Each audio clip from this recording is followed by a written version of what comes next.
Bom, boa tarde, gente. Estou abrindo uma mesa de encerramento da primeira quinzena virtual de ensino de filosofia da Unicamp. Quero agradecer a todo mundo que participou, todos os convidados. Hoje, em especial, quero agradecer o José, que aceitou a mediação, e o Tiago, por acertar fazer essa mesa. E já passo a palavra para eles. Bom evento. Bom fim de evento. Bom, obrigado, Amanda. Boa tarde a todos e todas por comparecerem aqui no online. É, Agradeço o Cafio também por organizar a quinzena.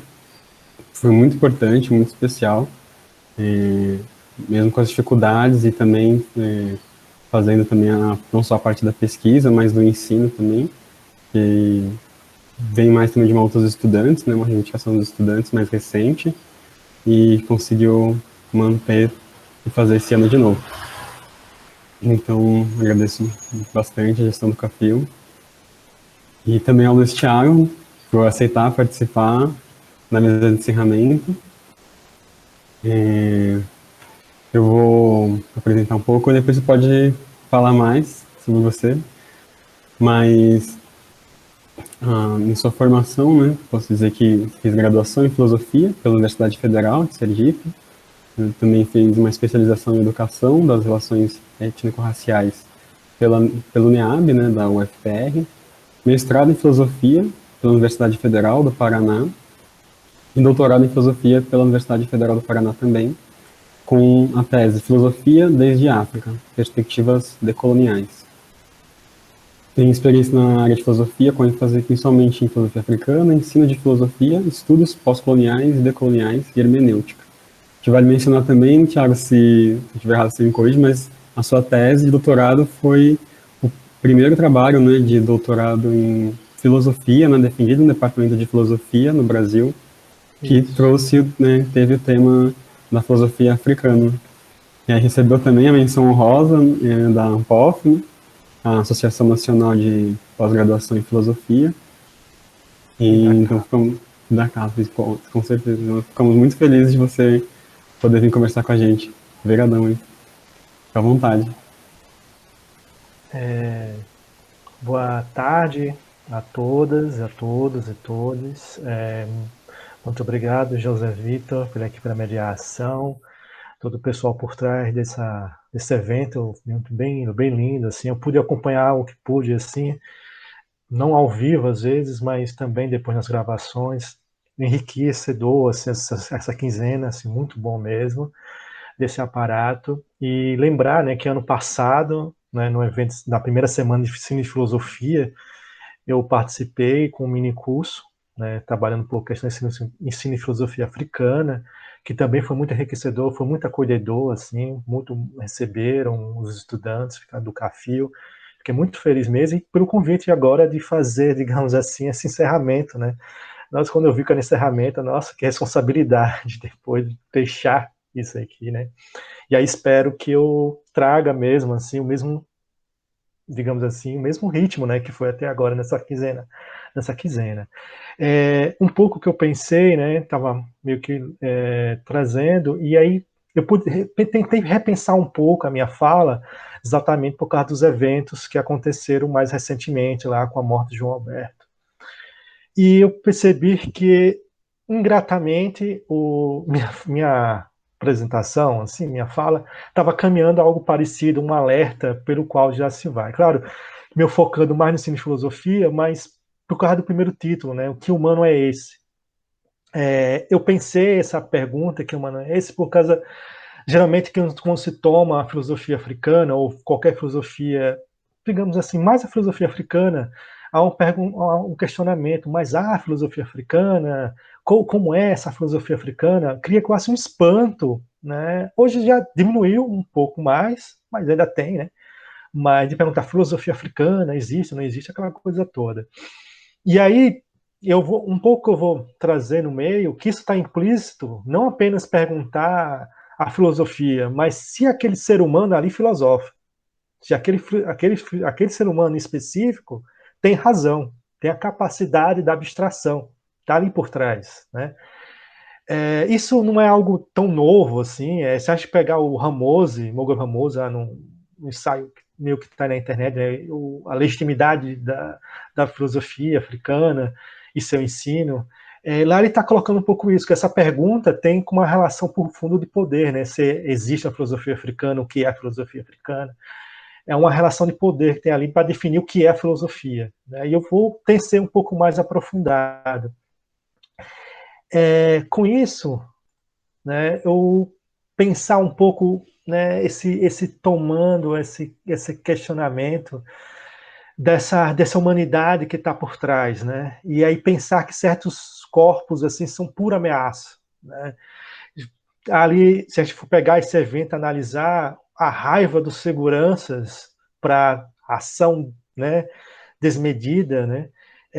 Exatamente porque ali é um corpo que ultrapassou o limite, né? Que espera, que na verdade estavam esperando que ultrapassasse o limite. E estavam já armados, né? Armados não com armas nem de fogo mesmo, uma arma branca, mas armas do corpo mesmo, para poder exterminar o máximo possível, né? Apagar o máximo possível.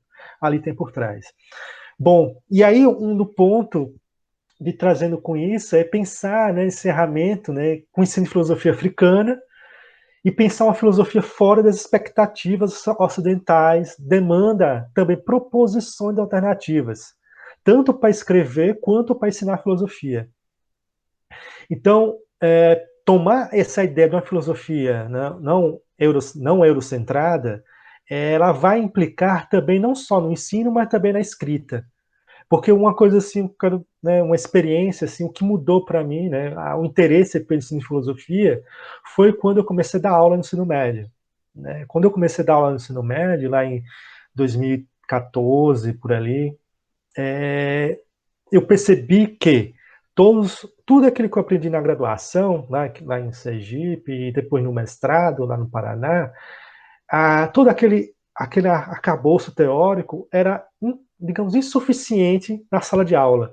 Que mesmo eu tendo feito licenciatura, a licenciatura não deu o abarque necessário para que eu, num espaço, né, que é uma sala de aula, eu trazer todas as, digamos assim, os conteúdos, né, para os alunos e para os estudantes lá. Então, o ensino de filosofia me deu, né, a proximidade na prática mesmo, né?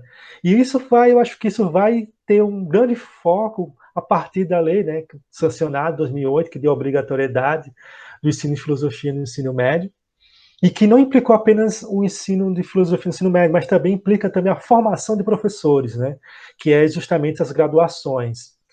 E aí que vai se dar, junto com a Lei 10.139, 2013, e 11.155, 2008, que vão, né, a obrigatoriedade do ensino história e cultura africana, afro-brasileira e indígena, também vai demandar formação de professores que implicam isso, que trazem esse aspecto. Né? Isso de tal forma que eu tenho lá fiz um livro, agora está em e-book lá, né, Descondição Curricular, o ensino de filosofia africana no ensino médio, que no caso eu vou analisando quais são os impedimentos epistêmicos, né, para a inserção dessa filosofia africana no ensino médio.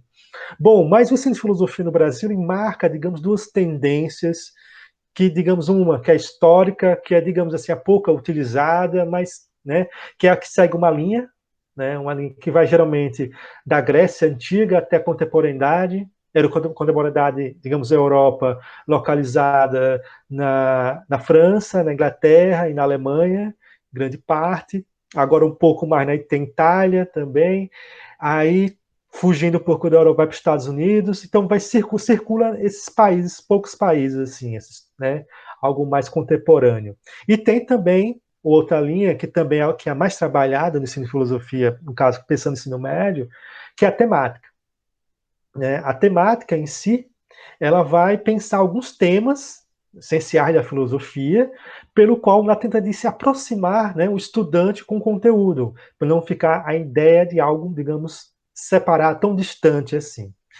E aí, nesse aparato, a gente vai tomar lá nas orientações curriculares, em alguns estados tem as diretrizes curriculares, no Paraná tem uma diretriz curricular, que vai indicando, sugerindo ao profissional, ao docente, qual conteúdo dá de acordo com os anos, né?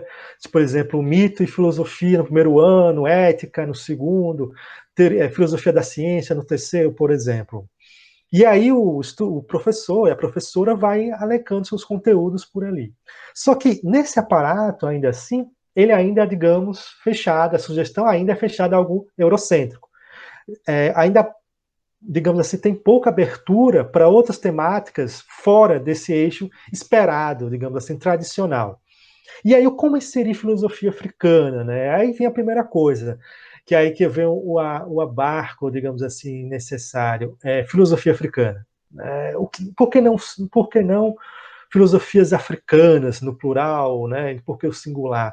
Primeiro, né, mais à frente acho que eu vou trazer um pouco isso, depois eu vou aprofundar nisso, mas primeiro porque o africana aqui não se remete a um continente em si, né, apenas ao continente, mas a uma experiência de elementos africanos como horizontes produtores de conhecimento.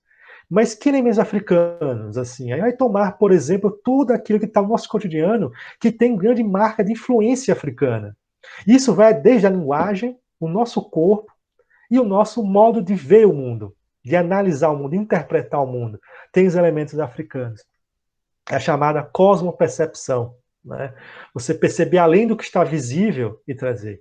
E aí que eu trabalho, que eu fazer esse diálogo do visível e invisível, né, o que está além desse campo visível, que é o ponto central de pensar como marca dessa filosofia africana, que vai abarcar, né, todo esse processo. E aí, o que a gente tomando isso, né, esses elementos africanos, né, como produtores de conhecimento, e aí vem a pergunta, não é o que é filosofia africana, o que é filosofia, né, assim, no geral.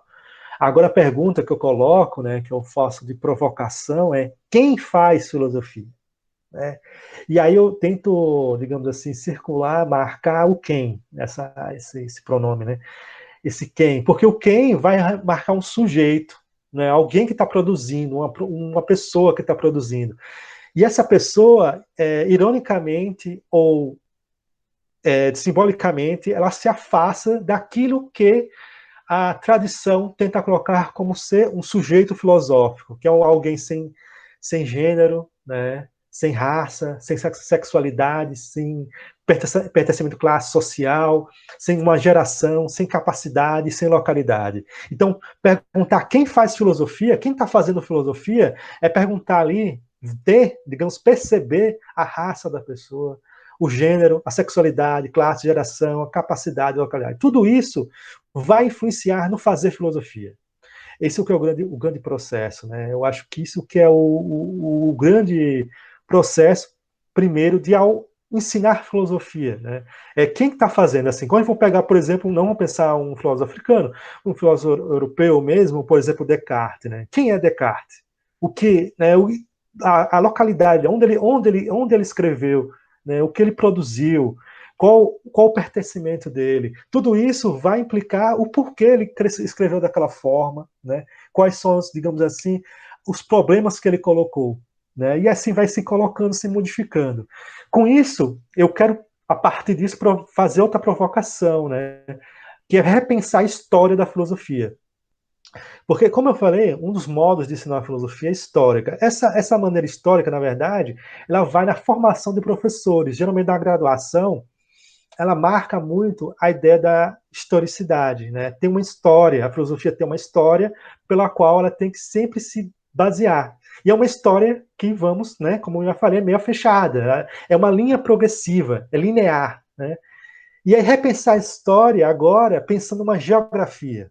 A geografia da filosofia. E assim é pensar que a diferença de espaço e território. Território é aquilo que produz conceito. Espaço é aquilo que o conceito já está predeterminado e ele tenta se encaixar. Por exemplo, qual é a filosofia no espaço da sala de aula? Ou seja, a sala de aula vai ser alocada, pensada a partir de certos conceitos, temáticas filosóficas, pela qual você vai pensar a sala de aula, né? Todas as suas implicações. Agora, pensar o território da sala de aula é pensar que dentro da sala de aula já tem alguns conceitos que estão lá capazes de ser percebidos. E aí o professor, a professora, pode, digamos assim, fazer uso disso. Então, pensar o território filosófico, a geografia filosófica, é tomar a ideia de que a filosofia ela não tem origem. Ela não tem uma origem em si, geográfica. Onde há grupos humanos, há possibilidade de ter filosofia. Então, a filosofia não é grega, no sentido, a filosofia tem uma das suas expressões a Grécia Antiga, mas não é a única. A filosofia não é egípcia ou quemética, ou seja, uma das expressões da filosofia é quemética. A filosofia não é etíope, uma das expressões da filosofia é etíope. A filosofia não é, digamos, ameríndia, né? No caso, pegar aqui os Yanomamis, os guaranis, ela pode ter uma expressão filosófica dentro da comunidade dos povos Yanomami, Guarani, e assim sucessivamente. Pensar na Ásia também, no Japão, na China, e assim sucessivamente. Então, pensar a geografia é pensar esse espaço em si. E uma vez a gente tomando essa ideia da geografia filosófica, aí sim, a gente constrói uma outra história. E é uma história que a gente vai perceber daqueles que foram silenciados, né? Ou que o Walter Benjamin vai dizer aqueles que foram os vencidos, né? Que os vencedores vão dizer qual a história. Então, pensar, né, uma outra história da filosofia tendo como base a geografia. Então, pensar uma geografia filosófica, isso que eu penso assim como um mote de pensar, né, o ensino de filosofia. Bom, e aí tem um caráter nesse campo, pensar um pouco que eu falei, dessa palavra que humano é esse, né? Eu disse que vai ser partindo dessa, digamos, essa discussão sobre o que é a filosofia africana, o que tipo de filosofia. Por que isso? Bom, tem um filósofo ganês, né, britânico, Kwame Appiah, né, Na Casa do Meu Pai, o livro dele que é famoso, tudo mais. Por mais que eu tenha algumas, digamos, resistências a esse livro, os argumentos que ele utiliza nesse livro, ele tem uma frase que eu acho que é muito lapidar. Eu já repeti várias vezes, assim, sempre que possível eu cito ela, mas mais uma vez estou aqui citá-la, né? No Kwame Appiah, nessa Casa do Meu Pai, na página 131, ele fala: filosofia é o rótulo de maior status no humanismo ocidental. Então, pretender-se com direito à filosofia é reivindicar o que há de mais importante, mais difícil e mais fundamental na tradição do Ocidente. Ou seja, o que há por trás dessa frase aqui, que é justamente a filosofia é que vai nortear, né? Literalmente nortear, dar o norte, pensando lá na Europa, né? O norte global, nortear o humanismo ocidental. Ou seja, o ser humano, né, vai ser aquele que filosofa em outras partes. Não à toa que, dentro do processo da colonização, rapidamente, ao se ver, por exemplo, tem a carta do Padre Sermão de Vieira, que o Eduardo Viveiros de Castro, no ensaio dele, que é o livro, dá o mesmo nome, né, Inconsistência da Alma Selvagem, ele começa falando justamente desse incômodo que o Antônio Vieira vinha pelos grupos ameríndios daqui do Brasil, pelo qual ele ensinava algo, né, dentro do padrão lá, evangélico. Aquele instante ele aprendia, no outro dia ele já produzia outra coisa que tinha nada a ver, ou pecava, né, em outras palavras. E assim tem esse trabalho. Então ali é uma necessidade de pensar um modo de conhecimento, de saber, tem que ser imputado de acordo com o método. E quem é que dá esse método? Que é justamente a filosofia. E não à toa, o ensino de filosofia no Brasil, já lá no século XIX, ele vai ter algo doutrinário, né, e vai tentar buscar a característica do neotomista, né, dos padres, né, de São Tomás de Aquino, o Aristóteles, tudo mais, numa leitura da igreja, tudo mais, porque justamente tentativa de armazenar o ser humano, né? Que tipo de ser humano é esse que se encaixaria nesse humanismo, os valores do humanismo ocidental? Então, a gente pode dizer, então, nesse primeiro momento, a primeira proposição aqui, que ensinar e aprender filosofia, né, pensar os duplo, ensinar a aprender filosofia, é projetar o ser humano que queremos. Né? Então, quando estamos ensinando filosofia ou estamos aprendendo filosofia, nós estamos projetando o ser humano que queremos ser ou almejamos ser. Isso que é o que está em foco por trás. Isso que eu queria deixar aqui marcando. E aí, por isso é necessária a importância de a gente pensar o ensino de filosofia no ensino médio, de pensar, ouvir o outro, ouvir o estudante, né? Não apenas reproduzir. Isso é algo que digamos assim, digamos clássico, assim, padrão, mas que algo é sempre ser alertado.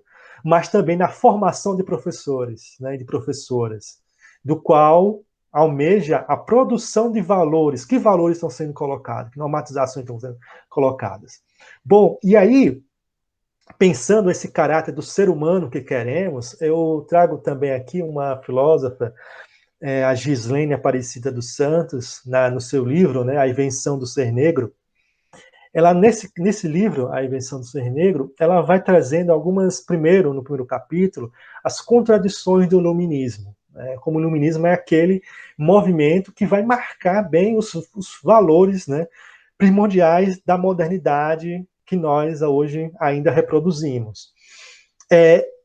O iluminismo, em si, ele vai oferecer elementos para a construção de um conceito ser humano restrito aos parâmetros europeus, intolerante quanto às diferenças entre os povos europeus e os outros povos, né? E aí vai imputar um olhar sobre o nós, o olhar do nós, né? Vai imputar um olhar sobre os outros como desprezo. Alguém que precisa ser, digamos assim, melhorado, né? Alguém precisa ser, digamos assim, educado, enquanto tentam defender direitos universais. Vai ser esse processo. Então, há por fundo nesse caráter da colonização, que vai permear com essa propagação dos valores iluministas, uma intenção de busca e produção de conhecimento, valorizando um tipo de razão. Né? É um tipo de razão que foi um caráter universal. E universal no sentido aqui que tem apenas um modo de produzir, de fazer, né, de criar.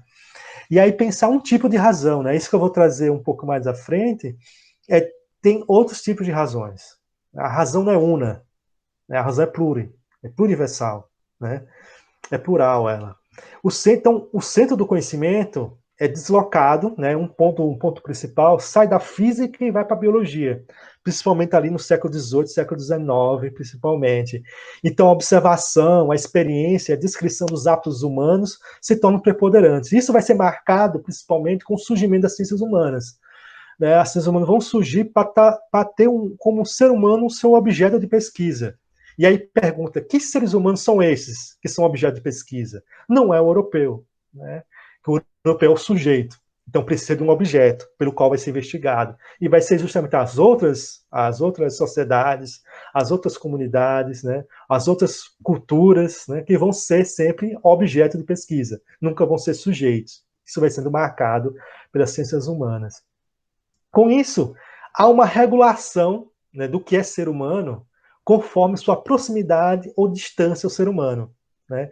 A humanidade, quer dizer, é melhor dizer, de proximidade e distância ao caráter da humanidade. Então, ter humanidade é verificar se ele está próximo ou não à natureza. E aí tem um caráter, tem um livro, que eu acho um dos livros mais fortes que eu li, assim, literalmente ali, racista, bem forte, que é o livro do Voltaire, Tratado da Metafísica. Esse livro, logo no começo, ele vai fazendo uma análise, tentando fazer uma comparação entre,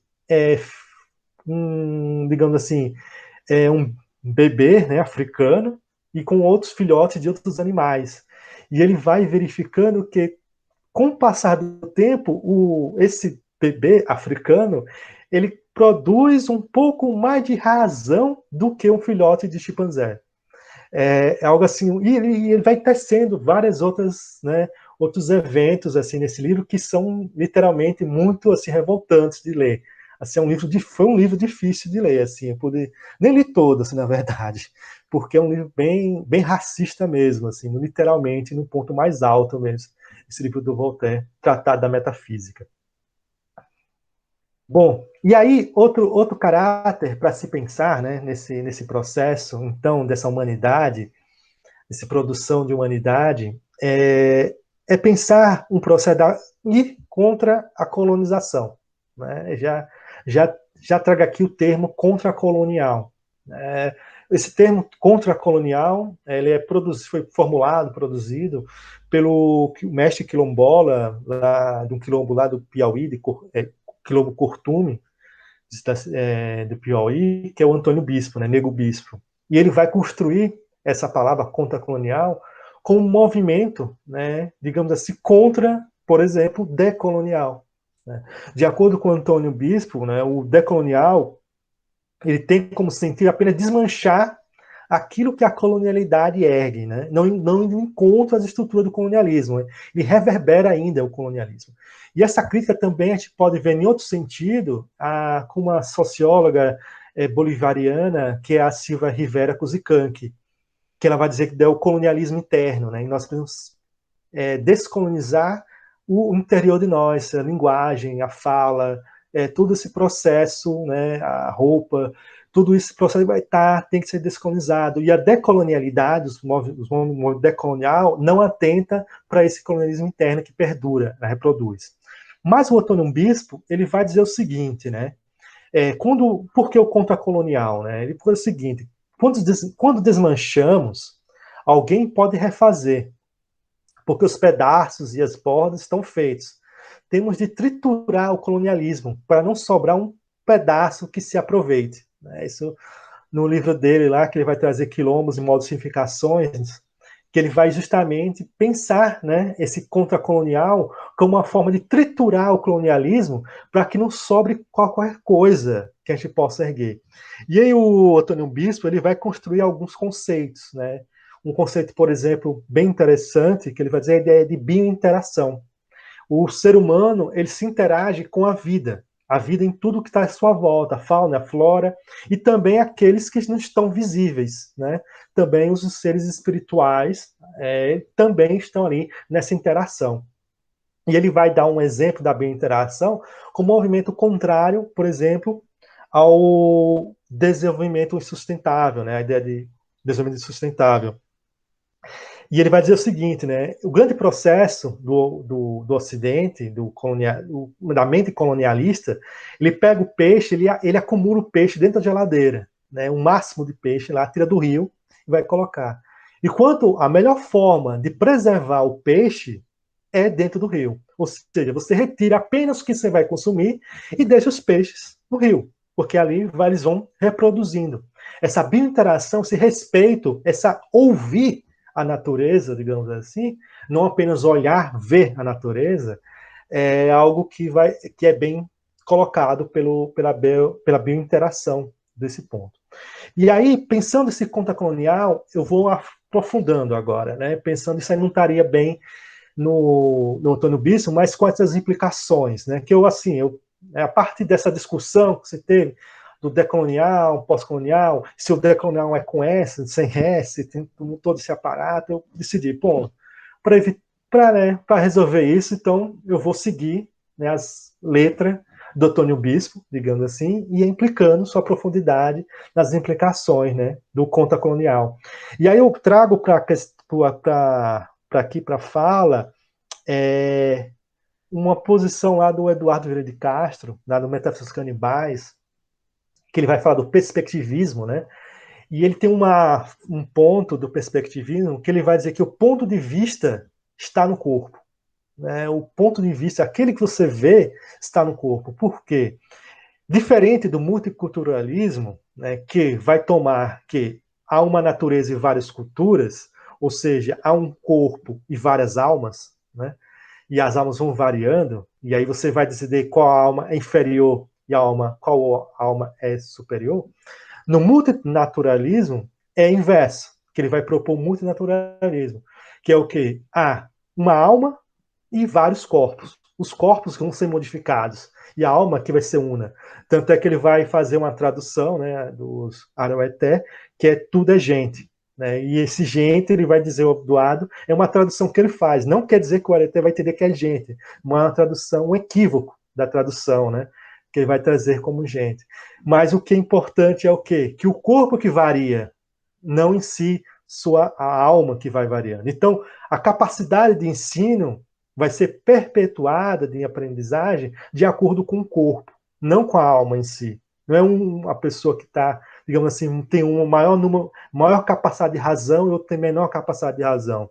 né? O corpo que está variando. E o corpo é que está falando, exigindo algo diferente do que está dado. E essa reação do corpo está bem explícito lá numa associação que eu faço, né, nesse ponto de vista do corpo, numa uma fala que o Mangobe Ramose, num ensaio, num artigo, ele fala a justiça africana, a perspectiva de justiça a partir da filosofia africana, no qual ele vai tecer a ideia de um racismo colonial.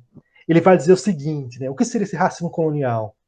A definição aristotélica de homem, né, que ele bota homem mesmo, né, afirmando, como um animal racional, formou a base filosófica para o racismo no Ocidente. Para ser qualificado como ser humano, era necessário ser racional.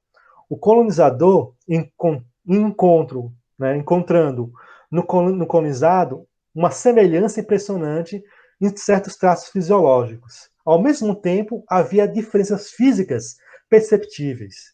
Essas diferenças foram usadas como uma razão para excluir os colonizados do status de humano.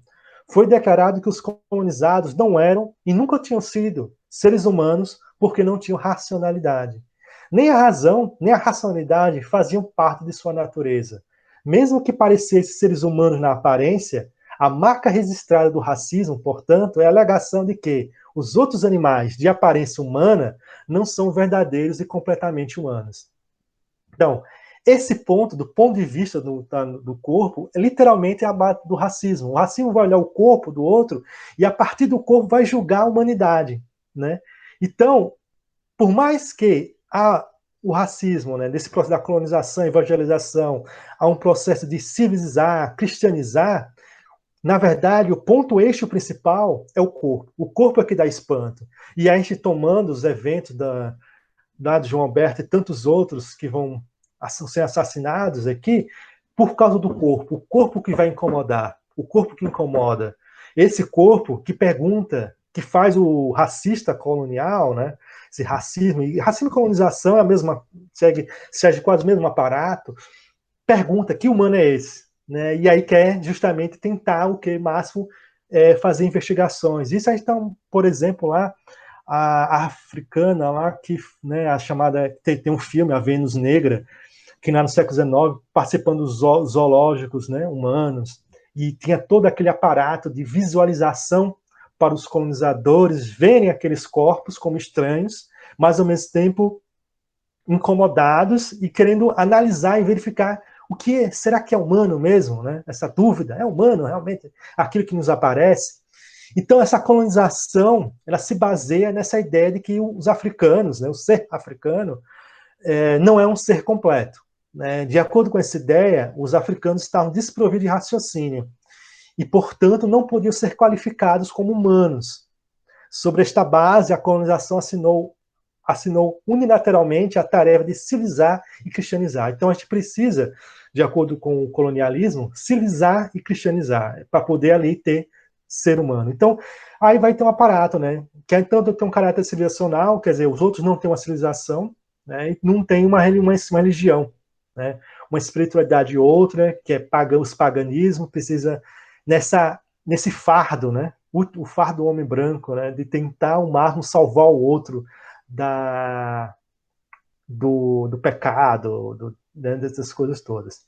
Bom, e aí, né, com isso, e aí eu falando na segunda parte aqui, que eu quero falar aqui com vocês, e aí tem uma questão que eu falei lá no começo de Africana, é tomar alguns elementos, né, africanos com fontes epistemológicas. E aqui, né, vou tomar um elemento, né, digamos assim, de uma narrativa diaspórica africana. Isso eu tomo pegando lá o Paul Gilroy, né, no Atlântico Negro e Entre Campos, se eu não me engano, agora o livro dele, que ele também cita isso, que ele vai tomar o hip hop, por exemplo, como essa narrativa da diáspora africana. E aí eu pensando com isso, pegar também um termo lá que o Antônio Bispo, né, o Nego Bispo, vai construir, que é o termo confluência. O que seria a confluência? A ideia, ele vai dar um exemplo a partir de rios, né? Digamos, dois rios que se encontram. Esse encontro dos rios não faz com que os rios percam suas peculiaridades, suas especificidades. Mas nesse encontro cada um vai seguindo um fluxo, tá? Um movimento de fluxo, de fluência, sem com que cada um perca a sua especificidade.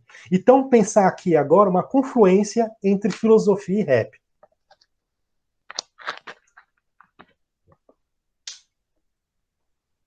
Então, pensar essa confluência entre a filosofia e rap.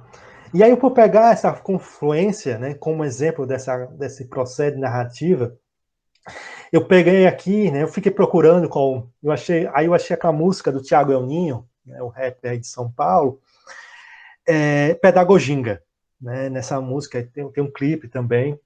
E aí tem um trecho, né, da Pedagoginga que ele fala pedagogia na troca de informação. Então, vou fazer essa troca de informação entre filosofia e rap aqui.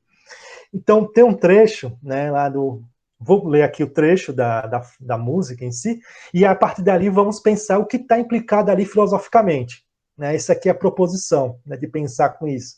Ele fala assim, o Thiago Ninho: mano, eu vou te falar, hein? O lugar que eu odiava. Eu não entendia porra nenhuma do que a professora me falava. Ela explicava, crendo que eu criasse um interesse no mundo que não tinha nada a ver com o meu. Bom, o que isso está querendo colocar aqui, né, o Thiago Ninho, nessa frase? Bom, e aí o mais importante é ver o que nós escutamos dessa frase, o que podemos perceber dessa frase. Não podemos ficar presos ao visualizar uma análise apenas, mas o que fez com que a gente sentisse ao ouvir essa frase que nos remeteu a algum tipo de pensamento filosófico. Bom, primeira coisa é falar justamente essa forma que na sala de aula, né, a professora em si vai criar um mundo que não tinha nada a ver com o dele em si, né? E aí eu quero partir disso, né, a necessidade, então, do filosofar, aquele quem, trazer de volta aquele quem filosofa, que é justamente trazer um conteúdo que impõe justamente um diálogo não apenas com o filósofo, que a gente está dando, sei lá, pode ser Kant, né, Descartes, Hegel, tanto faz. Mas pensar junto com a localidade. Né? A localidade, onde a gente está colocado. Por exemplo, quando eu comecei no ensino médio, eu comecei na região periférica, lá de Curitiba, numa região metropolitana, que é Colombo, e ali eu sempre tentava buscar o ensino de filosofia justamente um pouco com aquele caráter, digamos assim, da localidade. E pensar a localidade expõe o que? A particularidade, a especificidade, como ato de filosofar. Eu sou de onde penso. Então, onde eu estou, né, vai implicar meu pensamento, a minha localidade, ali minha vivência, minhas influências ali, da onde eu vivo, e vai implicar. E aí eu trago de novo a ideia da filosofia africana. Por que filosofia africana? Né? Não só com mais experiência, mas também porque a gente teria que pensar, se a gente pensar no plural, não apenas tem que pensar no plural, pensar na particularidade. Porque uma filosofia Yorubá, por exemplo, é diferente de uma filosofia Akan, lá de Gana.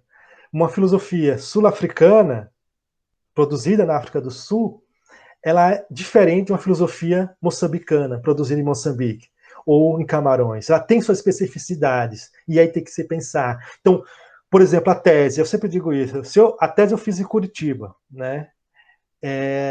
Lá no Paraná. Se eu fizesse essa tese lá em Sergipe, ela seria totalmente diferente, porque as minhas influências, meu ato de vivência seria totalmente outro. Então seria outro conteúdo, seria algo diferente. Então o Dinsmans Masolo, né, um gandense, ele vai falar um pouco sobre isso, que a língua de uma comunidade reflete a estrutura do seu mundo. Né, isto é, como ela entende, define e procede a taxonomia das ideias sobre si própria. As relações, as hierarquias e o ecossistema todo está relacionado com a linguagem e a comunidade. E aí, só recentemente, assim, com o processo de descolonização, é que é um processo de libertação dos povos, das culturas, nesse domínio estrangeiro, né, e que dá um pouco dessa realidade como ênfase, né, dá esse processo. Então, um local como ponto de partida e enfoque para o desenvolvimento revaloriza o indígena, ou seja, o localizado, digamos assim, o nativo, né? Aquele que está ali residente, de uma forma que evita as categorias coloniais oposicionais do tradicional e moderno. E essas categorias talvez nem tenham importância, dizer, isso aqui é tradicional ou moderno. Não fosse o fato de cada pensamento, cada prática ter um passado e um presente, e é isso que a história requer justamente que o presente seja acentuadamente diferente do passado, né? É um pouco que essa história ocidental, ela toma que o passado é algo que deve ser esquecido, né? E aí a gente tem que fazer com que o presente seja algo efetivo. E aí que o futuro é vazio, você está sempre preenchendo, ainda vai acontecer. E aí a gente parte de uma tradição aqui, principalmente africana, no campo geral, em vários povos, vão pensar dessa forma, não apenas um, mas eu vou tomar a Yorubá, por exemplo, de que o futuro em si é algo que está permeado pelas nossas escolhas, já feitas no passado. Então ela está sendo preenchida a cada movimento. Então por isso que aí eu vou pegando um pouco lá do Sankofa, que é um Adinkra lá de Gana, que é o olhar para trás e aprender com aquilo que passou, né? Sempre tem aquele momento de olhar para o passado. Então, dessa aprendizagem. Então, desse passado presente, pensando nesse quadro, não precisa assim, pensar qualquer esforço, pensar que a filosofia se desbruça sobre o familiar indígena, né? Sobre qualquer forma, o estatuto epistemológico, assim. A filosofia ela vai pensar, sempre analisar e procurar explicar a realidade em sua comunidade. Então, aquele incômodo, né, que o Tiago Aninho, naquele trecho, vai falar, que a professora falava, e não tinha nada a ver com o meu, digamos assim, uma tentativa de imputar o Diamazolo vai falar de monorracionalidade, ou seja, uma razão una. E aí o que eu quero dizer é que é um tipo de razão, né? Um modo de pensar, de procedimento a um fim, né? De alcançar um resultado.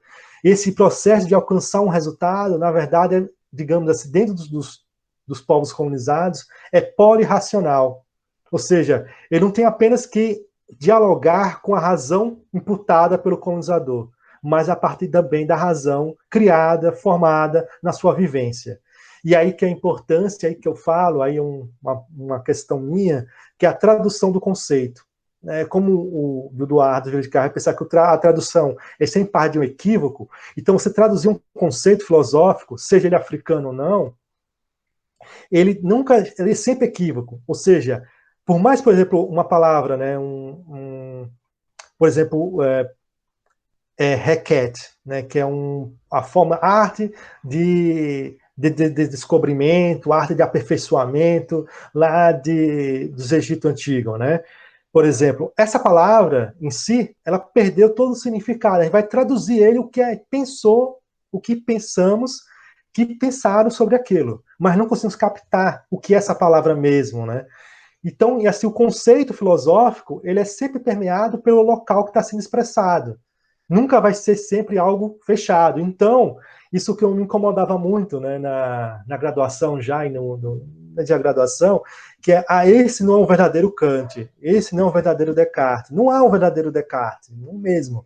Porque é sempre eu que estou interpretando Descartes, sempre sou eu o ponto principal, né? Eu que estou aqui na minha vivência contemporânea que estou produzindo. Bom, e aí, continuando aqui com o Tiago Ninho, ele vai falar o seguinte, né, na outra parte do trecho da música. Não sei se a escola aliena mais do que informa, te revolta ou te conforma com as merdas que o mundo tá. Nem todo livro, irmão, foi feito para livrar. Depende da história contada e também de quem vai contar. Bom, nessa fase aqui tem várias coisas que a gente podia trazer, mas aí eu pensei em trazer uma que me veio à mente ali, ouvindo, foi um filósofo ganense, né, foi o primeiro presidente de Gana, pós-independência, que é o Kwame Nkrumah, que é considerado um dos fundadores do panafricanismo e tal. E ele tem um livro chamado Consciencismo.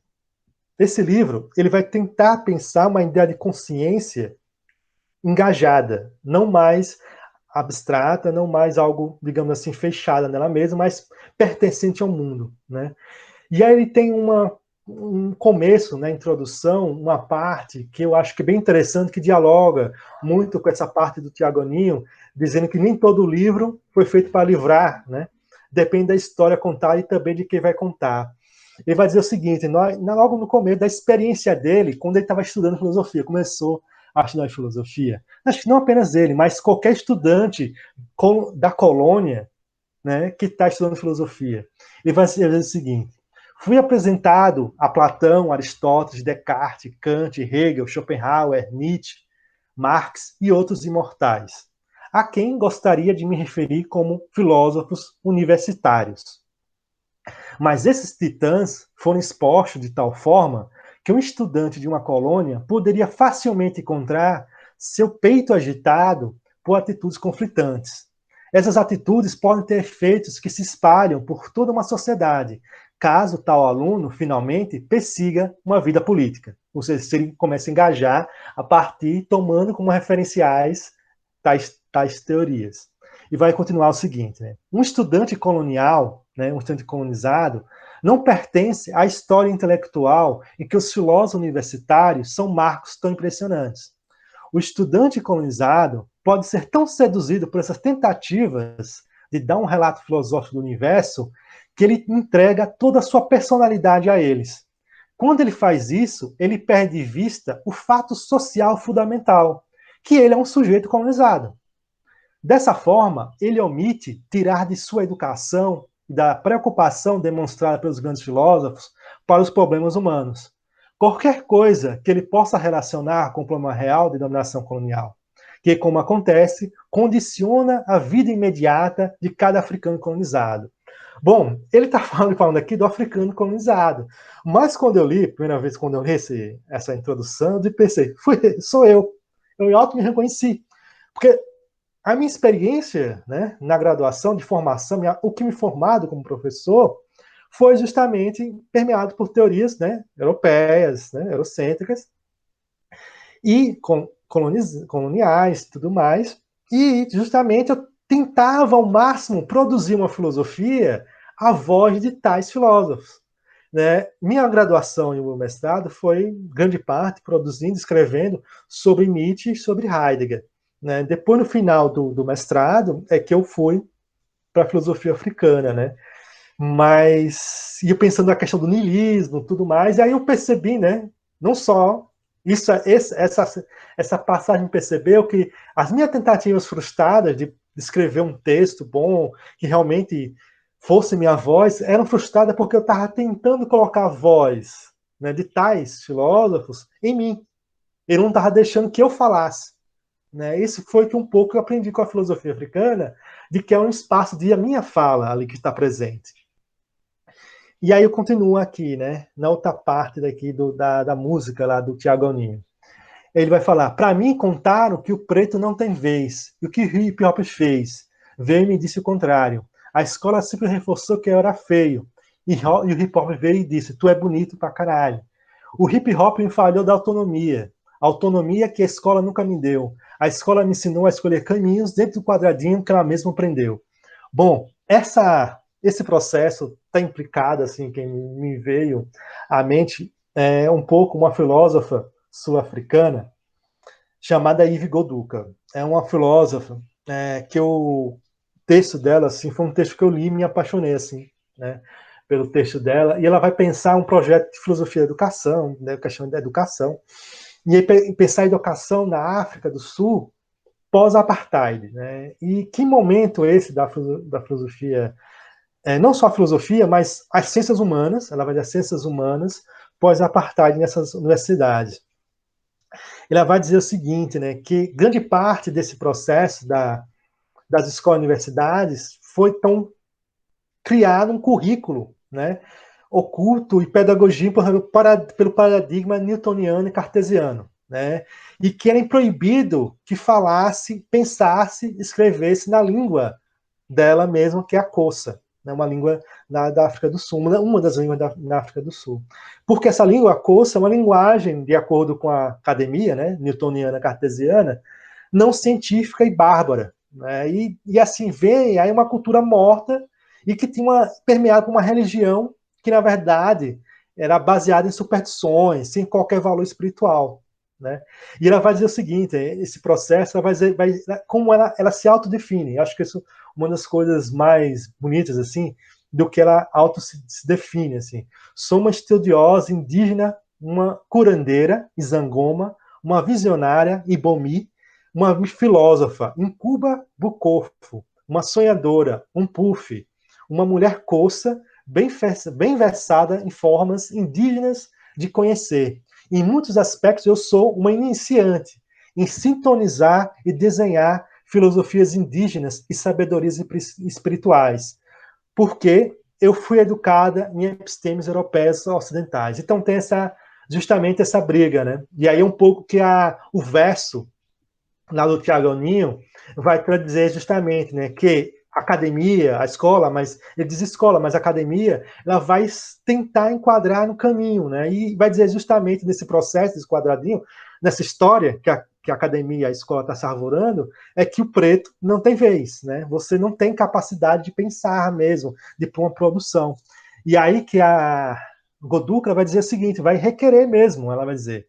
E aí vai dizer que a espiritualidade indígena, a magia, a mitologia e as lendas insomem, que formam a fundação dos ensinamentos indígenas e servem para preservar os rudimentos das práticas culturais e valores espirituais de um povo, foram ignorados, desvalorizados e banalizados com superstição inútil, porque não estão de acordo com as formas cartesianas de racionalidade.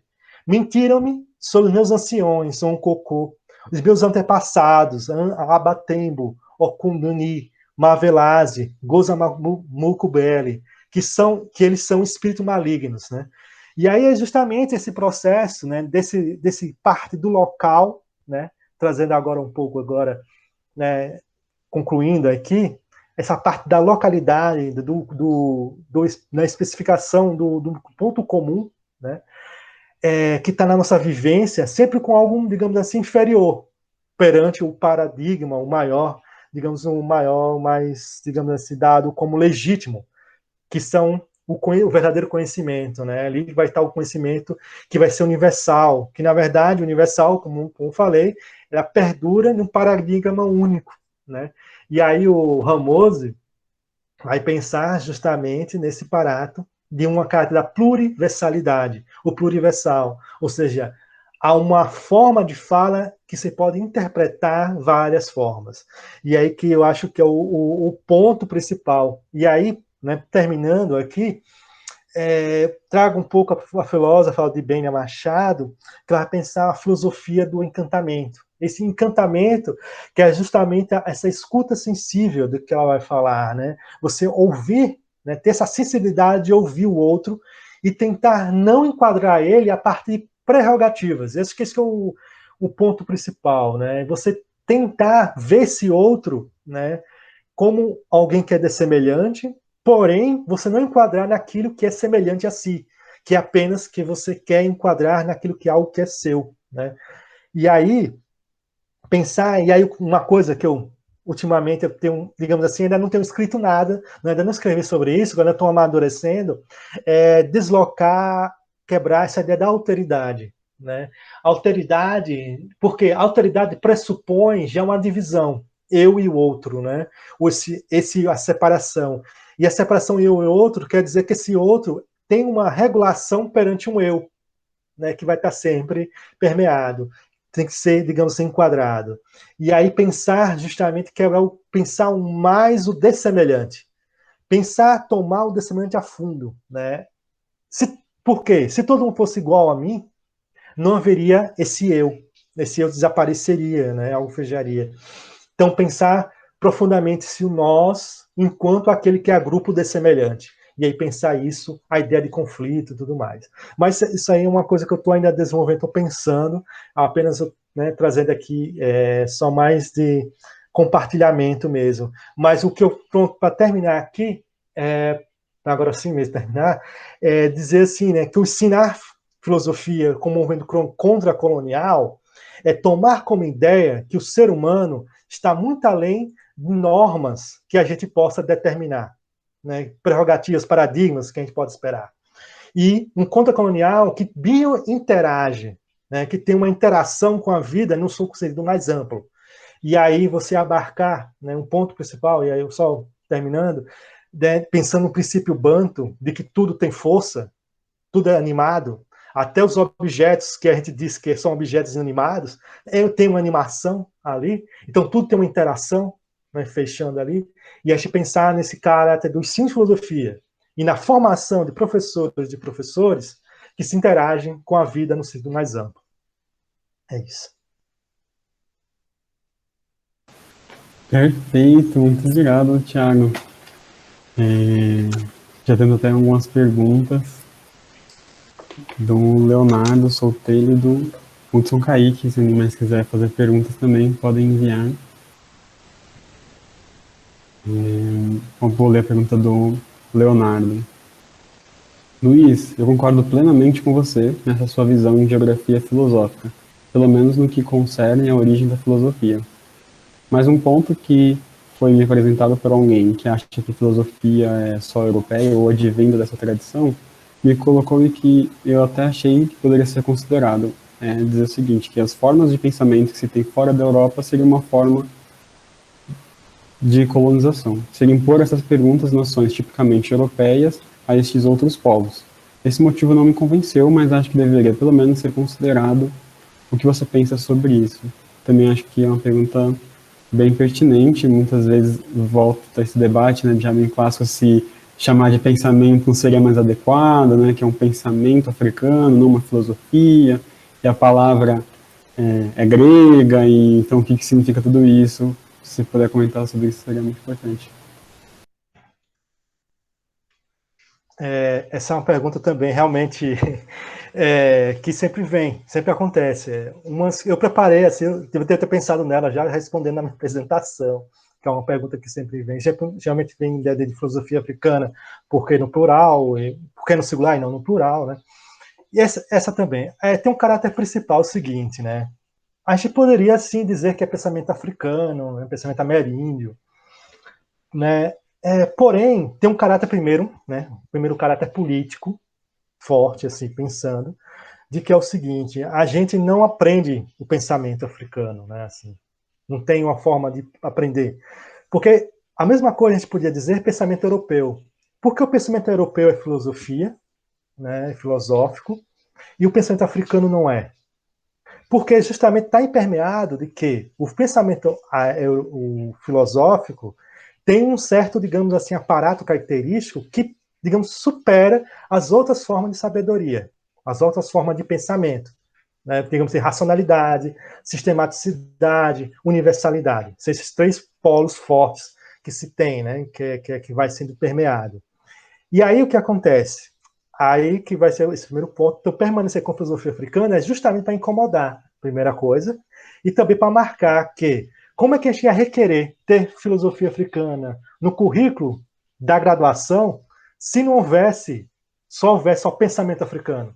Porque se houvesse pensamento africano, então, sei lá, vá para estudar na antropologia, que vai estudar as comunidades africanas, aí tem lá o pensamento africano, tudo mais. Então, na filosofia, na academia de filosofia, não precisaria ter dentro do currículo filosofia africana, o pensamento africano, porque é pensamento, aqui trabalha só filosofia, que é um tipo. Então, permaneceria ainda excluindo.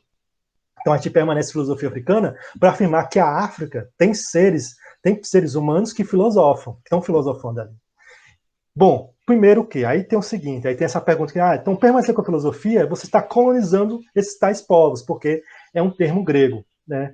E aí tem um caráter que eu acho que tem um ponto, né, que é o seguinte, a palavra, isso aí o Maulef Azante, ele vai analisar que a palavra sofós, né, a palavra sofós, ele, de acordo com ele, ela vai ter uma origem numa palavra de Kemet, do Egito Antigo, que é Sobá, né, que vai dali que vai se permear. Mas por quê? Mas fora isso, vamos lá, né, no Egito Antigo, né, em Kemet.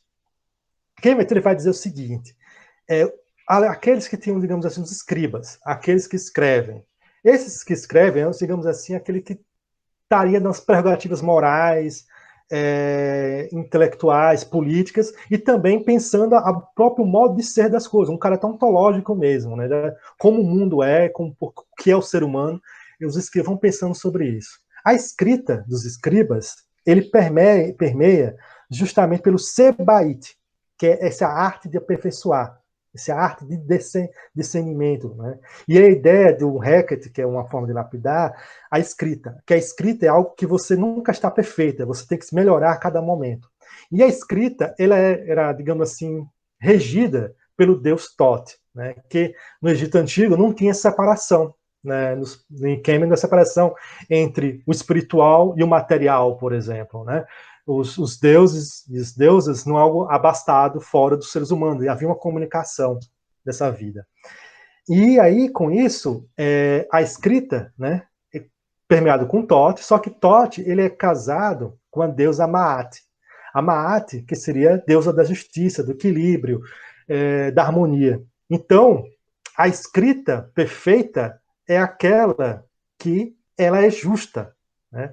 E o seguinte, como ela é permeada pelo casamento dos dois deuses, ela é formada pelo amor.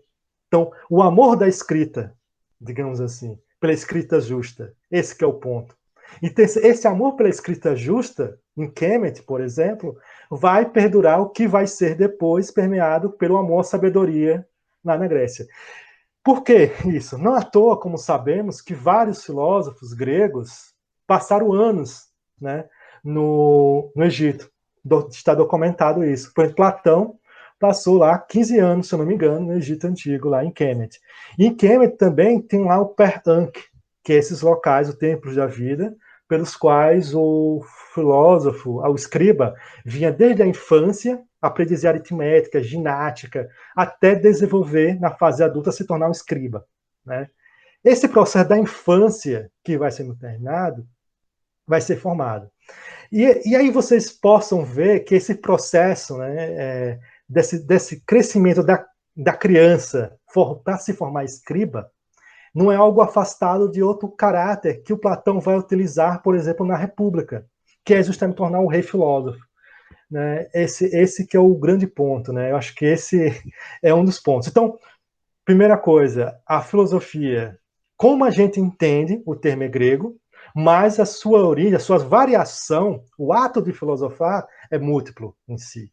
Né? E a permanência desse ato do termo filosofia é justamente uma questão política. Porque, como eu disse, se fosse pensamento africano, meramente, a gente não teria força de reivindicar que no currículo da graduação, por exemplo, de filosofia, tivesse tais ensinamentos, porque são pensamentos. Então, pensamento é pensar outra coisa. E aí o que isso implica também dizer que a filosofia contemporânea fosse africana, fosse só os contemporâneos, por exemplo, não mais o antigo, está implicando justamente que tem um modo, um método só pelo qual fazer filosofia. E é esse método pelo qual que vai guiar. E aí o que o Krumah fala um pouco, que ele vai dizer que o Kant, o Hegel, o Descartes, o Nietzsche, o Marx, né, são filósofos universitários, porque tem uma compreensão no continente africano, né, são vários ramos que tem, várias linhas, digamos assim, várias escolas filosóficas. Tem a filosofia profissional, que é a filosofia acadêmica, e, por exemplo, tem a filosofia da sagacidade, que é a filosofia dos sábios, né? Que são aqueles que estão no mundo, né? Estão ali comunicando. Então, acho que é por aí que eu responderia essa questão. Legal, perfeito. Acho que tem tudo a ver também com o que você estava dizendo sobre humanização, né, e reconhecer, né, também a produção de pensamento filosófico, né, para esses povos, é também reconhecer o Estatuto de Humanidade, né? Isso. Você falou do APA e também o Inácio Nogueira diz, né, que a filosofia é o ursinho de pelúcia, né, do Ocidente, né? Então tem uma questão política e também, né, mais ontológica, né, de Estatuto de Humanidade também, que são muito importantes, né? A gente pode voltar sobre isso depois. Tem também a pergunta do Hudson Kaique. E diz assim: professor Luiz, tem uma questão. Já faz algum tempo que o debate sobre o ensino de filosofia na educação básica, de nível médio, tem se tornado bastante presente nos cursos de licenciatura, assim como a formulação de materiais didáticos para apoiar tal processo. Contudo, tem se tornado cada vez mais presente na licenciatura um debate sobre formação decolonial, com vias a formar professores que consigam promover uma educação descolonizadora de mentes. Porém, também alguns debates evidenciam a necessidade de uma formação de base já no nível fundamental. Como você vê esse novo desafio, o ensino de filosofia no ensino fundamental, bem como os desafios e possibilidades de adaptação das licenciaturas a mais essa demanda, né? Ainda continua. Sei que estamos enfrentando uma batalha legislativa sobre a obrigatoriedade do ensino de filosofia na educação básica como um todo, mas acredito que este debate precisa tentar se ampliar para chegar até o nível 1 da educação básica. Obrigado. Hudson. Então, Hudson, né?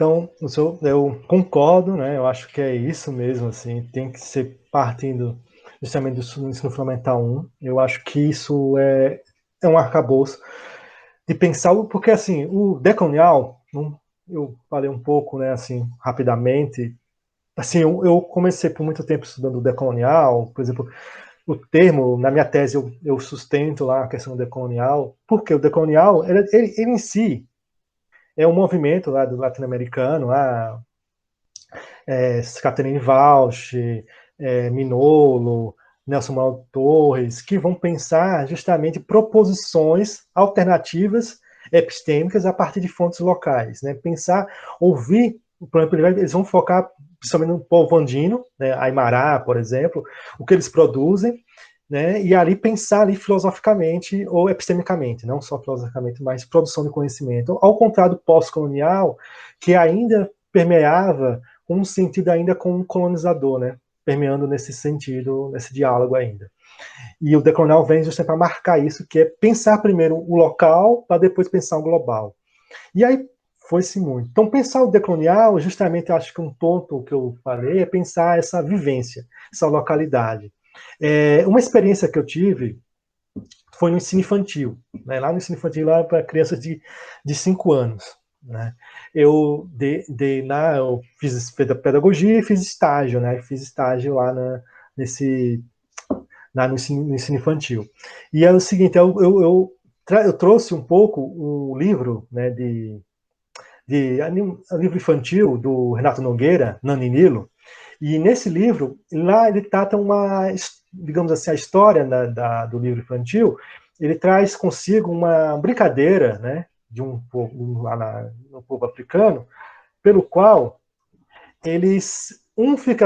fosse cabo de guerra, né, mas só que não é um cabo de guerra que a forma um puxando o outro, tinha que derramar as coisas no meio, né, as frutas, para que todos ganhassem. Então tem que ter uma força de tal que houvesse, que todos conjuntamente, equilibradamente, essa força rompesse a cesta com as frutas e caísse lá no chão, na cesta certinho. E aí todos ganhariam e venceriam. Aí eu li esse processo, aí tem a questão do Ubuntu, aí expliquei, assim, fui falando um pouco, assim, explicando. E aí uma criança falou, não, tem que ter um vencedor. Ela falou, não, tem que ter um vencedor, não pode todo mundo ganhar. Né? E aí teve um processo justamente de explicar a possibilidade de haver uma possibilidade de vida, digamos, de esporte ou de competição em que todos ganhem. Não precisa ter um vencedor. Foi difícil, eu tive que fazer argumentos, e aí e é exatamente isso, eu não poderia falar, digamos assim, de maneira como eu estivesse falando agora com vocês, assim, Ubuntu, que não sei o quê, o termo não sei o quê, meritocracia, a criança ia estar pouco lixando. Então, eu tinha que reformular a parte dessa experiência, a formulação. Então, é um desafio, né, para a formação de professores e professoras, pensar a filosofia no ensino fundamental 1, fundamental 2, ensino infantil, e para poder justamente ter esse processo de que a gente tome não como espanto ao se ver, por exemplo, ao se falar de uma certa filosofia fora de um padrão, digamos assim, comum. E não só apenas a filosofia, mas a própria ideia de conhecimento mesmo, né?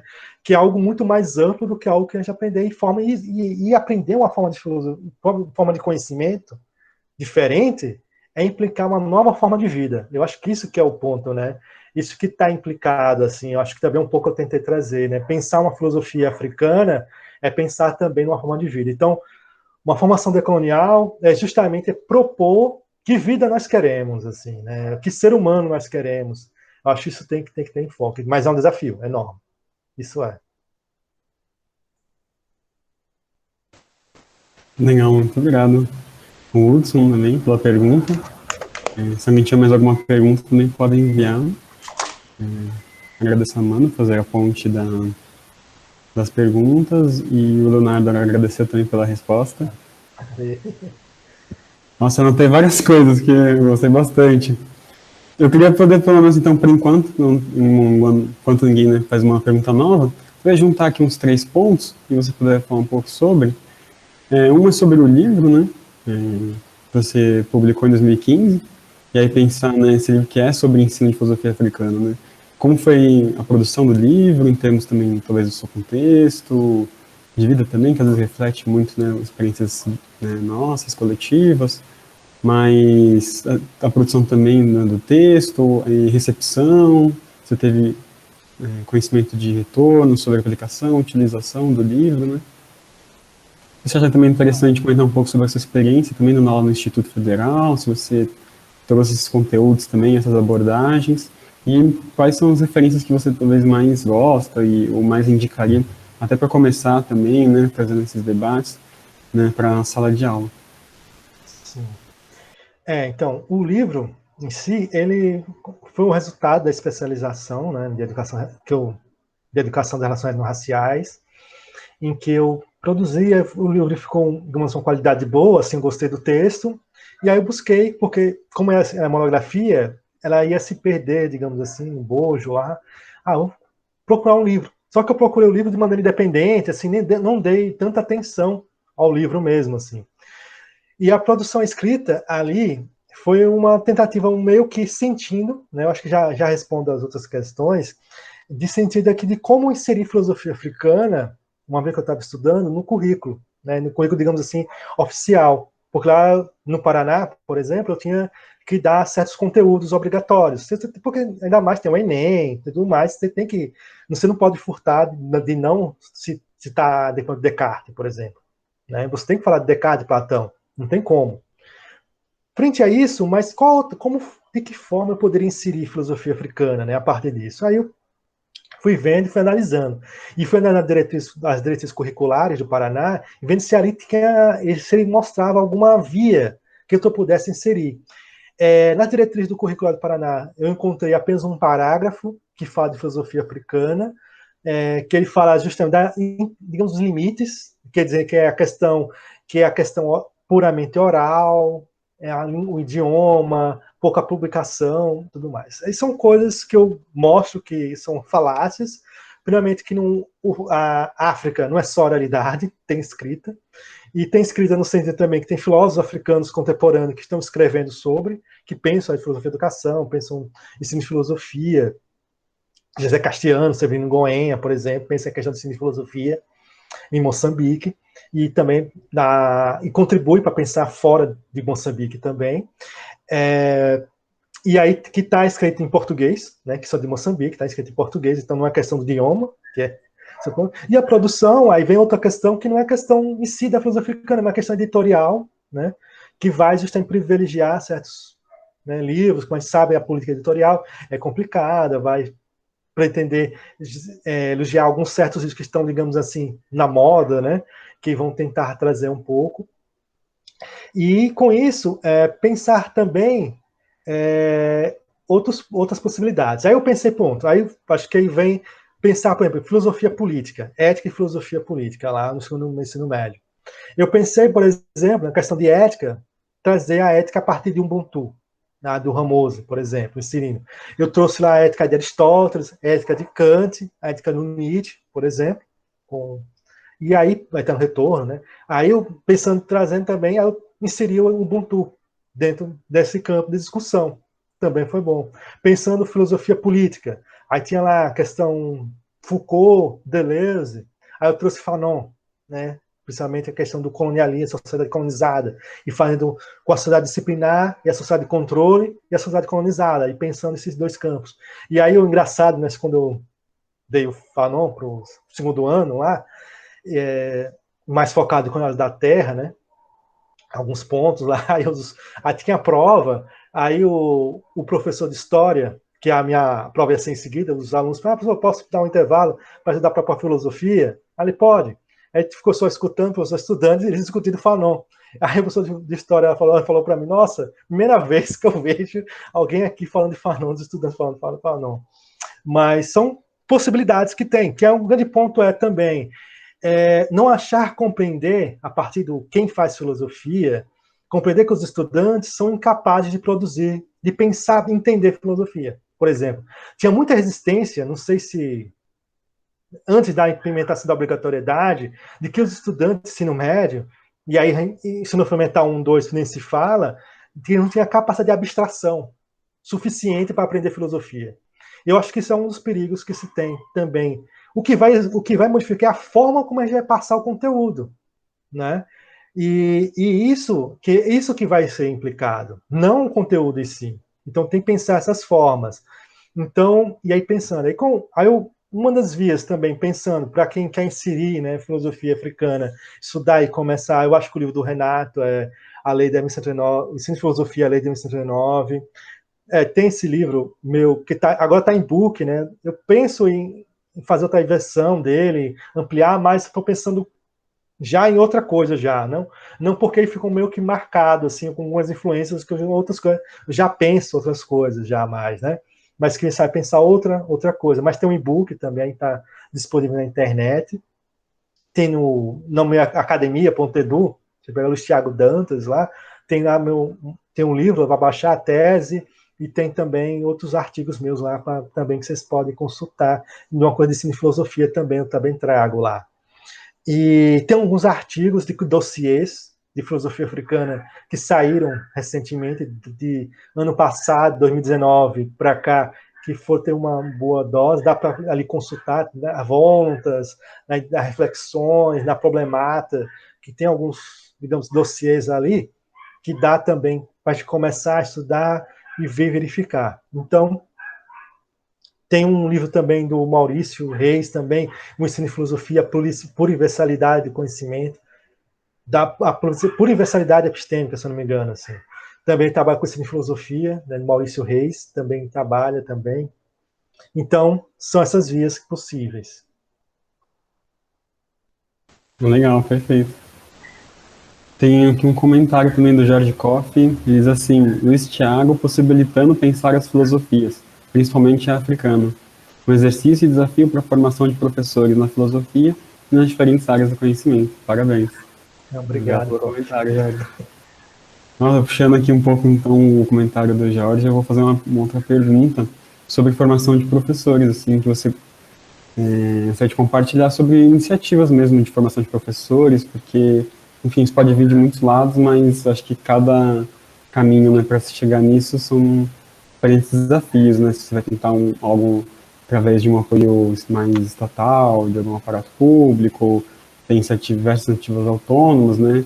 Nós mesmos do GEFA, do Grupo de Estudos de Filosofias Africanas, GEFA Diaspóricas, né, da Unicamp, em 2018, né, fizemos uma formação de professores com o Rodrigo Marques de Jesus, deve conhecer, o Teófilo Reis, mas são muitas vezes eventos assim que também têm suas desvantagens também, né, tem sua autonomia, mas os prós e contras, eu queria que você comentasse um pouco sobre isso. Eu acho que um grande ponto, né? Eu acho que a gente pegar os documentos oficiais, né, as orientações curriculares, por exemplo, eles, assim, às vezes eles não falam propriamente dito que é proibido você ensinar filosofia fora daquele eixo determinado. Né? Vamos dizer, são sugestões.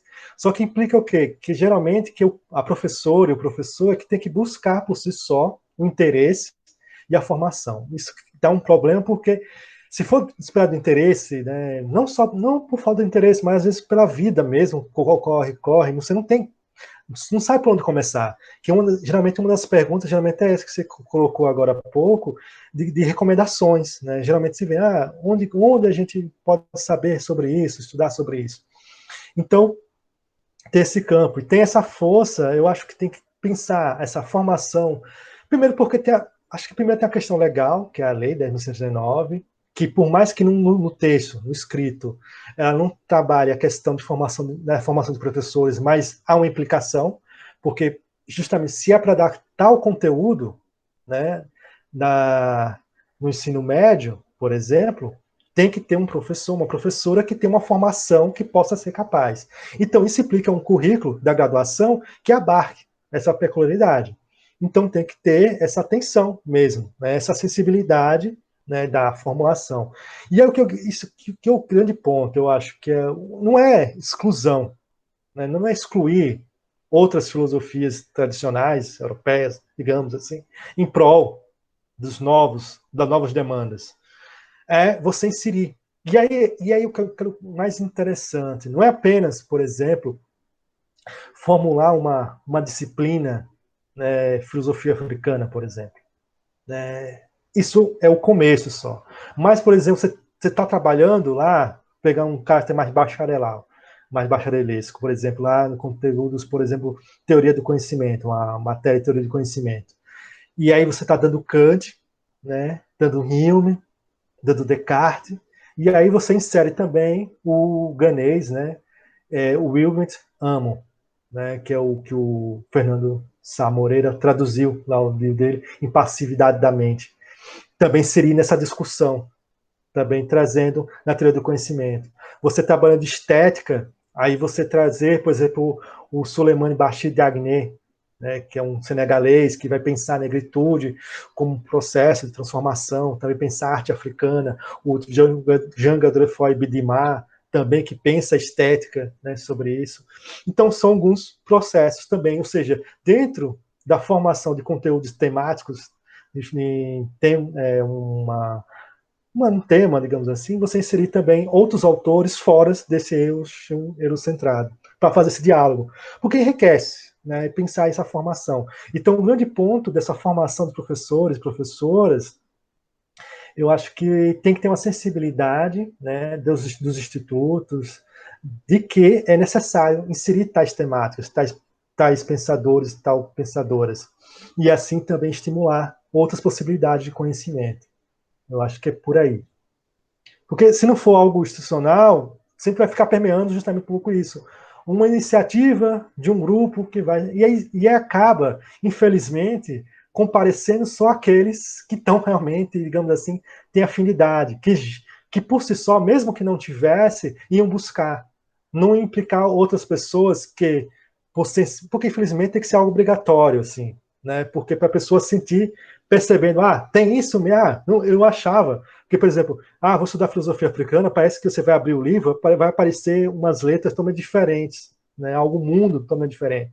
E aí vai ser a mesma coisa, os mesmos argumentos, mesmas explicações, mesmas dificuldades que qualquer outro texto de filosofia que a gente vai ter, não é algo tão diferente. Então, quebrar essa resistência, assim. Sim, acho que é a iniciativa de colocar em prática e aprender com a prática, né? Com desafios que surgirem, né? No lembro de episódio, foi curioso, você falou de usar o Fanon em sala de aula. E aí eu fiz estágio no Uziel, era o segundo ano do ensino médio, estava fazendo uma leitura conjunta de um trechinho do Fanon. E teve uma hora que eu estava lendo, né, a zona do colono e a zona do colonizado. E aí com zona, eles remeteram a outra ideia de zona e aí davam risada. Então você tem muitos desafios que já são típicos até de sala de aula mesmo, né? Que a gente tem que lidar, né? E acho que só com a prática mesmo. Que eu vou. E acho que um pouco dessa pergunta da zona aí, mesmo que aí pegaria a partir daí, porque você podia questionar com os estudantes, né? Que zona? Mas quem que vive nessa zona? Né? Quem são essas pessoas que estão na zona? Então você anda naquela zona e aí vai fazendo. Porque quem que transita ali? Quais são os corpos que transitam? E aí implicar que é justamente um pouco isso do Fanon, né? Da zona do não ser e a zona do ser, né?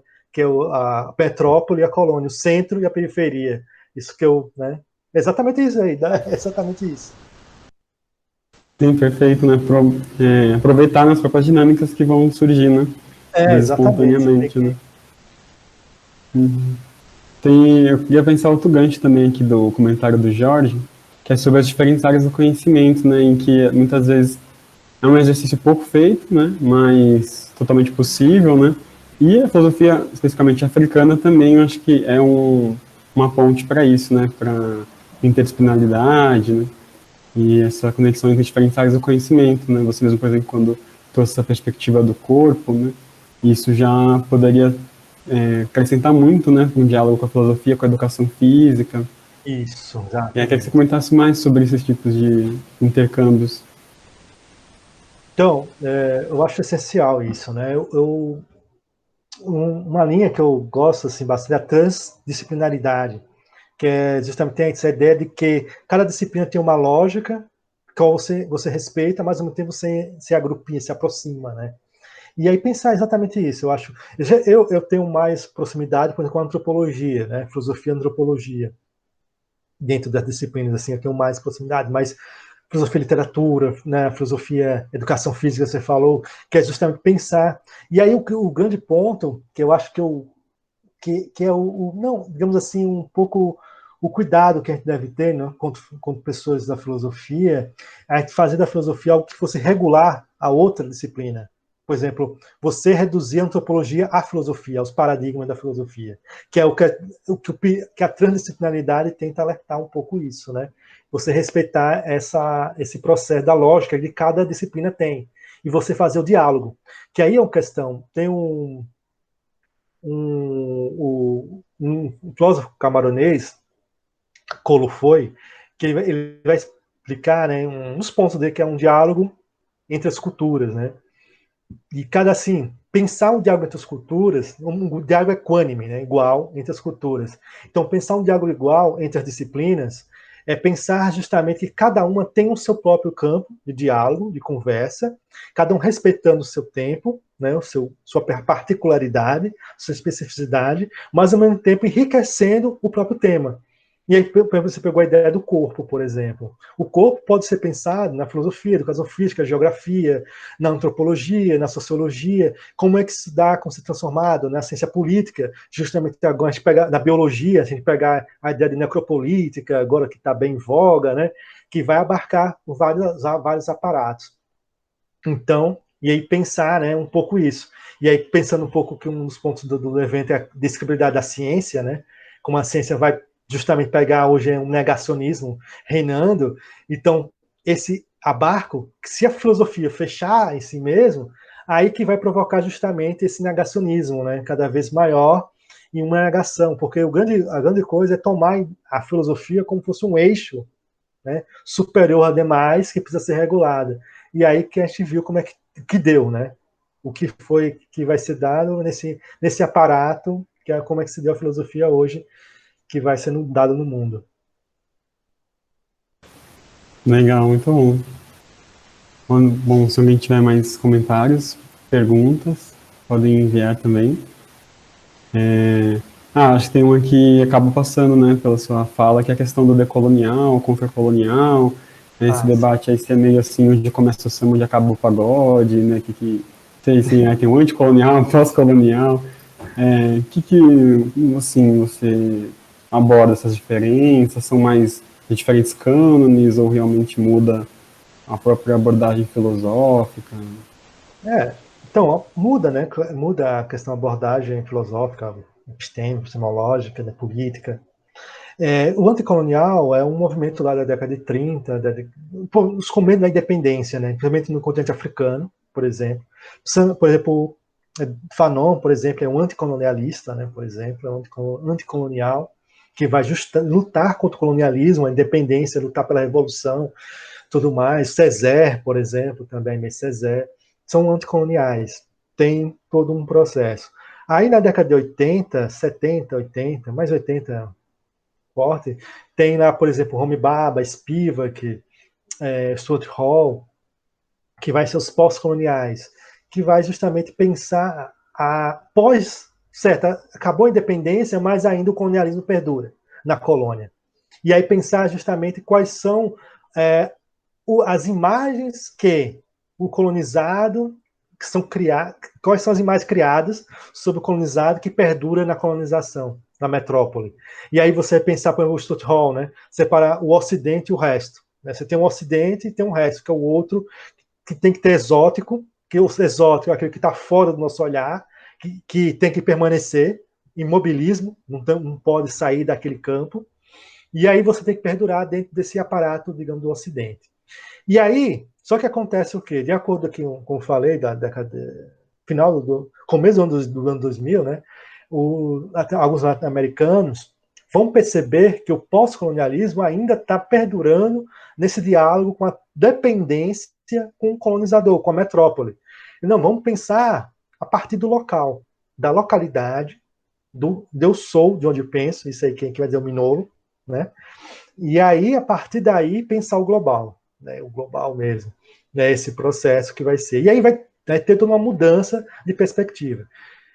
Aqui no Brasil, como falei, vai sendo perdão essa situação, Aí vai, final do anos, por 2010, por ali, 2008, 2010, começa, digamos assim, vir forte o decolonial, né? E agora cada vez mais. E aí o que acontece é que, como o termo vai sendo criado, vai sendo formulado, digamos, se perdeu um pouco da formação do teor, da potência mesmo, né? E aí caiu quase na mesma reprodução vazia, às vezes. A pessoa coloca, às vezes, no artigo ou na tese o decolonial, mas você vê o texto, não tem nada de decolonial, assim.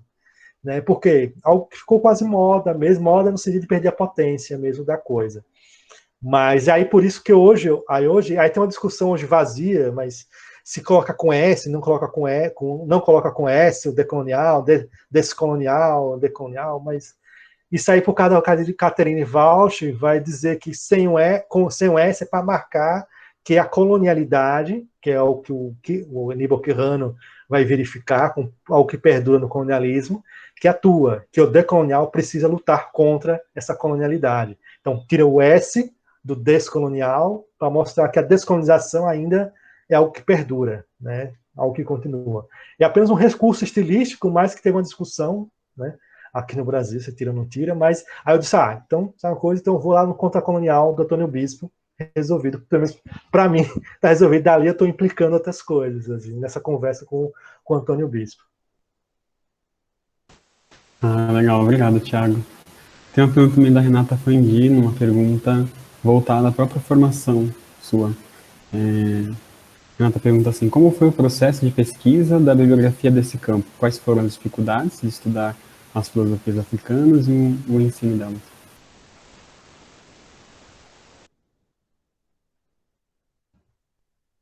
Então, Renata, essa pergunta também é muito boa, que dá alerta um pouco isso, né, desse aparato também da vivência que a gente vai pegar justamente num campo que é pouco, quase, na minha época mesmo, bem pouquíssimo, né, estudado, assim. Tinha algum só na Bahia, nas africanidades, lá com o Eduardo Oliveira, aí tinha o Renato Nogueira na Rural, tinha o Anderson Flor Nascimento no UNB, que trabalhava um pouco sobre isso, tinha o Ano Rock no Recorte Baiano, tinha no Ceará com o Henrique Cunha Júnior e tantos outros mais. Então, assim, algo mais localizado assim, no Brasil. Hoje tem mais algo mais amplo, né? Você encontra em vários locais a filosofia africana perdurando ali. Bom, na minha formação, como eu falei, eu não estudei na graduação, no mestrado não estudei. Foi justamente no final do mestrado, quando eu entrei no NEAB, da FPR, né? NEAB, o Jorge Coffey, que fez o comentário, ele também participava do NEAB lá da FPR, né? Um abraço para ele.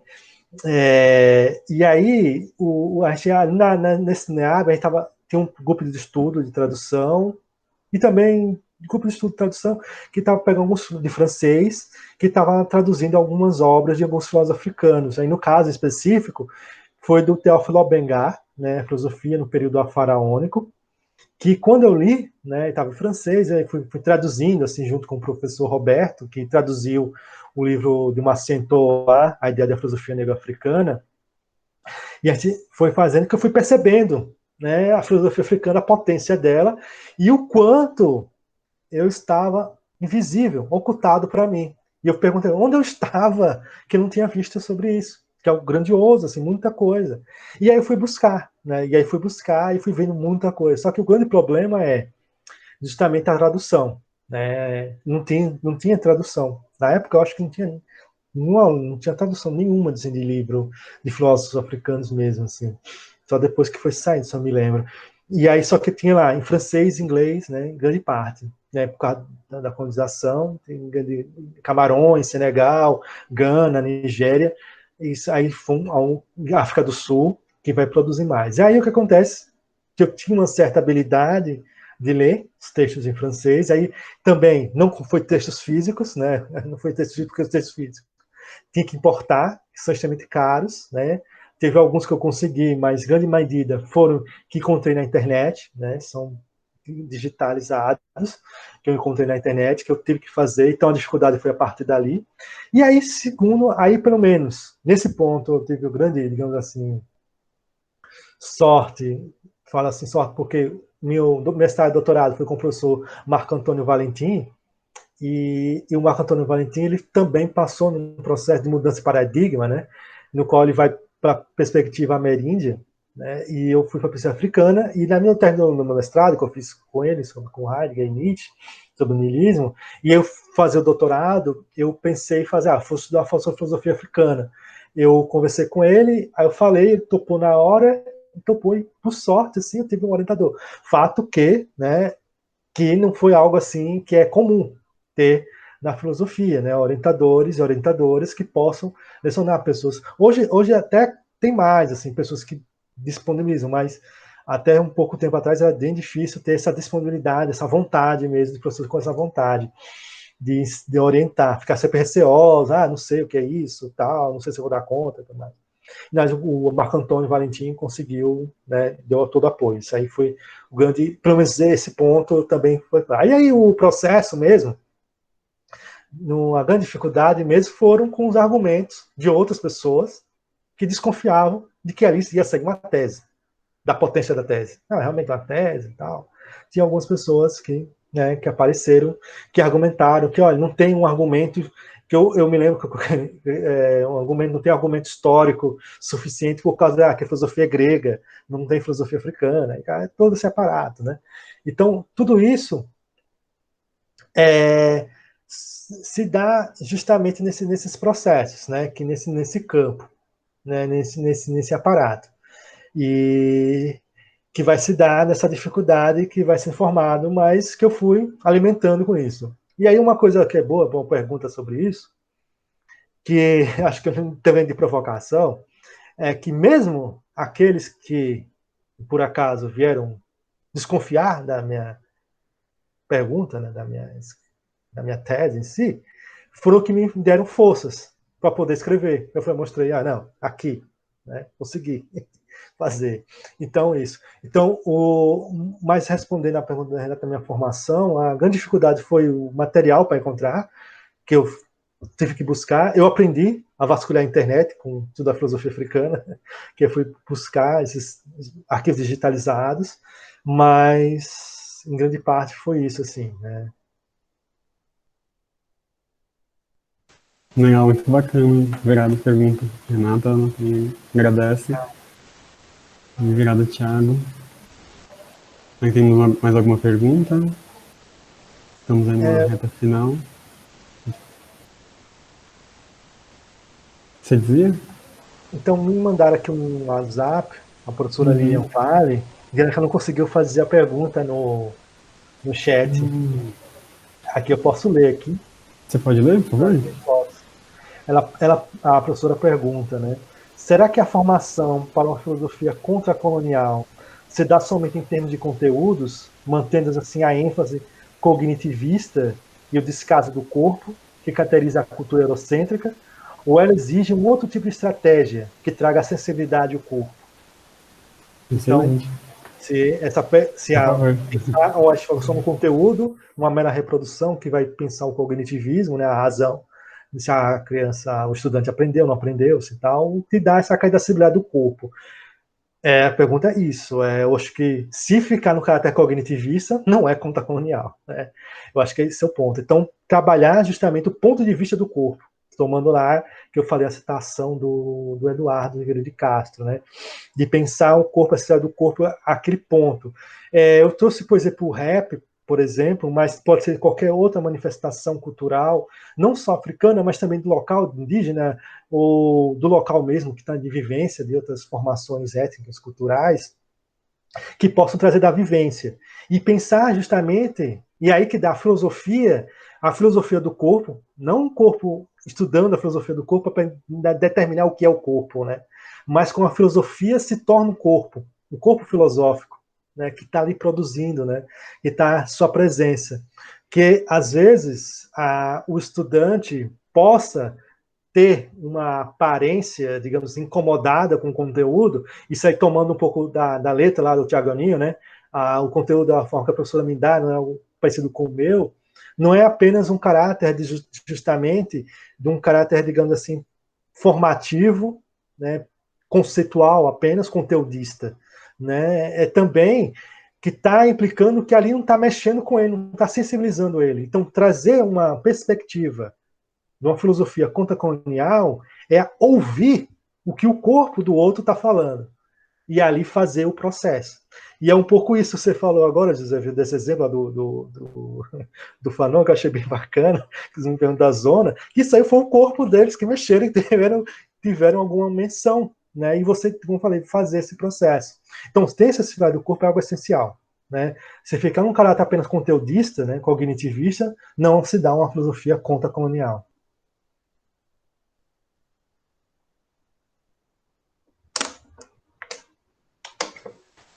Perfeito, muito bom. Agradeço, Thiago. Tá tendo mais alguma pergunta? Mas realmente muito interessante mas não, infelizmente não surpreendente, né, que você teve que lidar sempre com esse questionamento, né, se era filosófico, né, esses conhecimentos africanos e que você também está produzindo ali. Eu acho que tem uma diversidade muito grande dentro do próprio cânone, né? Então, o que é o comum, né? Essa geografia que autoriza, né? Que sejam considerados filosóficos, né? Acho que passa por isso, mas deu certo aí, duvidou de nós e aí você mostrou da hora. E aí pensar o estranho, né? Aquilo que é estranho, que é justamente o alien, né? A gente pegar o termo alien, que em inglês seria aquilo que é estranho, o habitat comum, a gente cria um habitat comum da filosofia, algo comum, qual o corpo, que aí que é engraçado, a filosofia não tem corpo, isso é um pouco que o Ramos vai falar, né? Que a filosofia em si, não parece que o sujeito filosófico não tem gênero, né? A perspectiva dele. Não tem gênero, não tem raça, não tem cultura, não tem sexualidade, mas tem. Está implicado tanto que, quando a gente cria quem é filósofo, quem pergunta, né, alguém, uma figura do filósofo, a pessoa meio que descreve um tipo de filósofo em si. Ela não cria outros tipos, né? Começa a estranhar. Mas é isso mesmo, assim.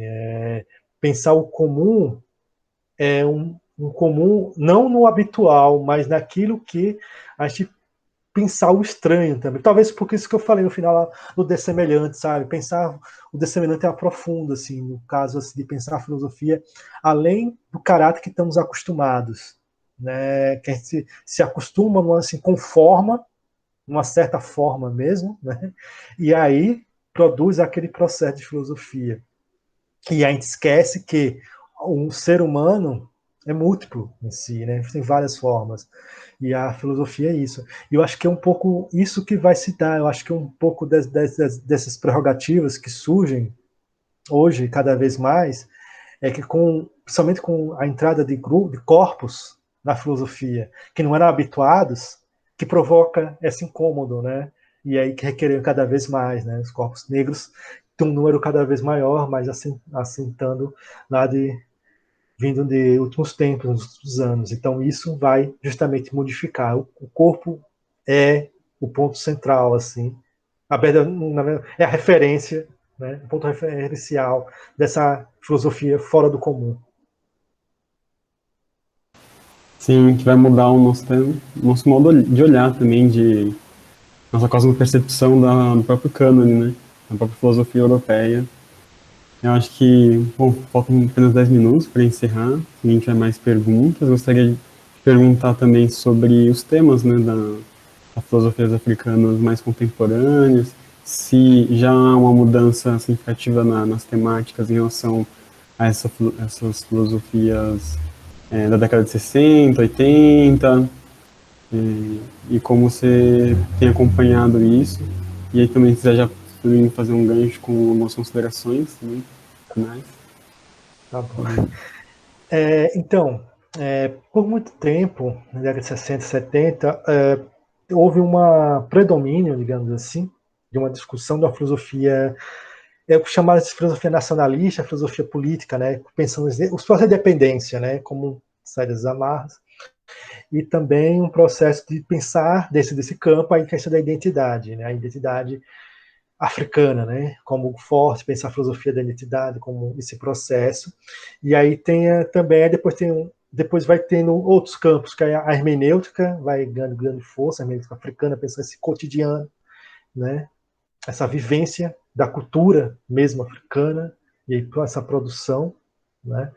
E aí vai sendo cada vez mais. Então, como eu falei, a filosofia da sagacidade, vem também marcando fora da filosofia, fora da academia, né? De outros processos. Hoje em dia, aí depois tem a questão da estética, da arte de estética também bem forte. Aí hoje em dia vai ter um aparato do digamos assim, cosmopolitismo, né, mais da cosmopolítica, mas assim, por exemplo, tem o Bembe, né, o afropolitanismo, essa ideia de a África ser um continente, digamos, sem fronteiras, como paradigma para o futuro, né, dessa embarcação.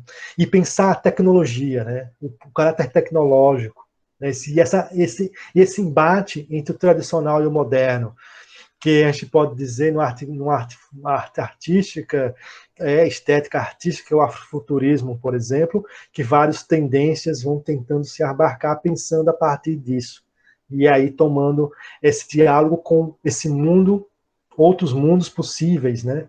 E essa abarcação. E vai ter justamente o caráter, né, principalmente mais contemporâneo, das implicações possíveis de uma filosofia política, né, que abarque justamente a posição de África em nesse diálogo com o mundo, né? E aí cada vez mais, e aí a filosofia da educação também vai também muito bem forte, né? Pensar não, a descolonização da universidade, né? Do currículo universitário. Isso é uma coisa da década de 2000 para cá, está bem forte, principalmente na África do Sul, Moçambique, Nigéria. Tem vários filósofos pensando sobre isso. Eu trouxe aqui a Ivo Goduka como um exemplo, que vai pensar a descolonização da academia, do ensino superior, né, de pensar isso cada vez mais forte. E aí tem a abarcação da decolonialidade, como é que se dá os processos políticos, né? Então tem esses amarros nessa possível diálogo com os mundos que estão acontecendo, as tendências, essa modificação. E a identidade, ela perdura ainda no sentido de pensar nesse caráter do conflito, né? Dessa formação da democracia, de pensar outras formas políticas, regências. Que democracia é essa, né?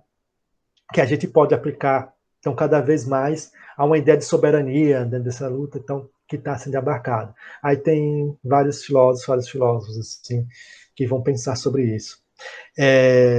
Eu acho que... E aí, né, a partir disso, agradecer mais uma vez, né, essa encerramento, assim, dessa quinzena. Fiquei bem feliz mesmo pelo convite de estar aqui.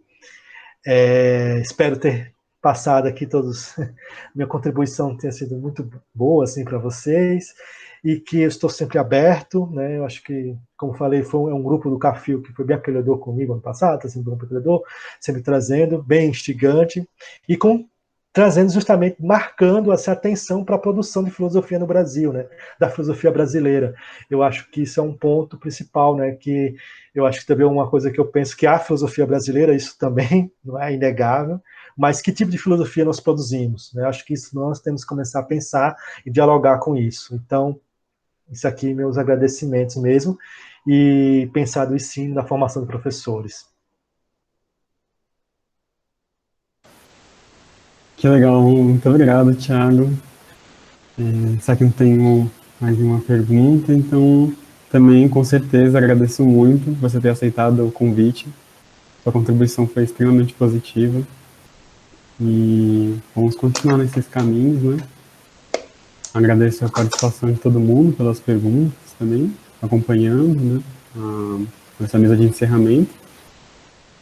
Muito bom o evento, a quinzena de filosofia. Agradeço ao Cafio pela organização, a Amanda, a Renata e o Hudson também fazem parte da organização, né, com quem eu conversei. Ao pessoal do Jefa também, com quem a gente vem conversando também sobre tudo isso. Tem sido muito importante. E acho que é isso. Agora vamos ir pensando, bastante coisa para pensar, para digerir. Assim que é bom. Pessoal, pode ir, Renan. Bem, eu só queria fazer alguns agradecimentos antes de encerrar. Eu queria agradecer muito a comissão, que eu, com muito orgulho, faço parte.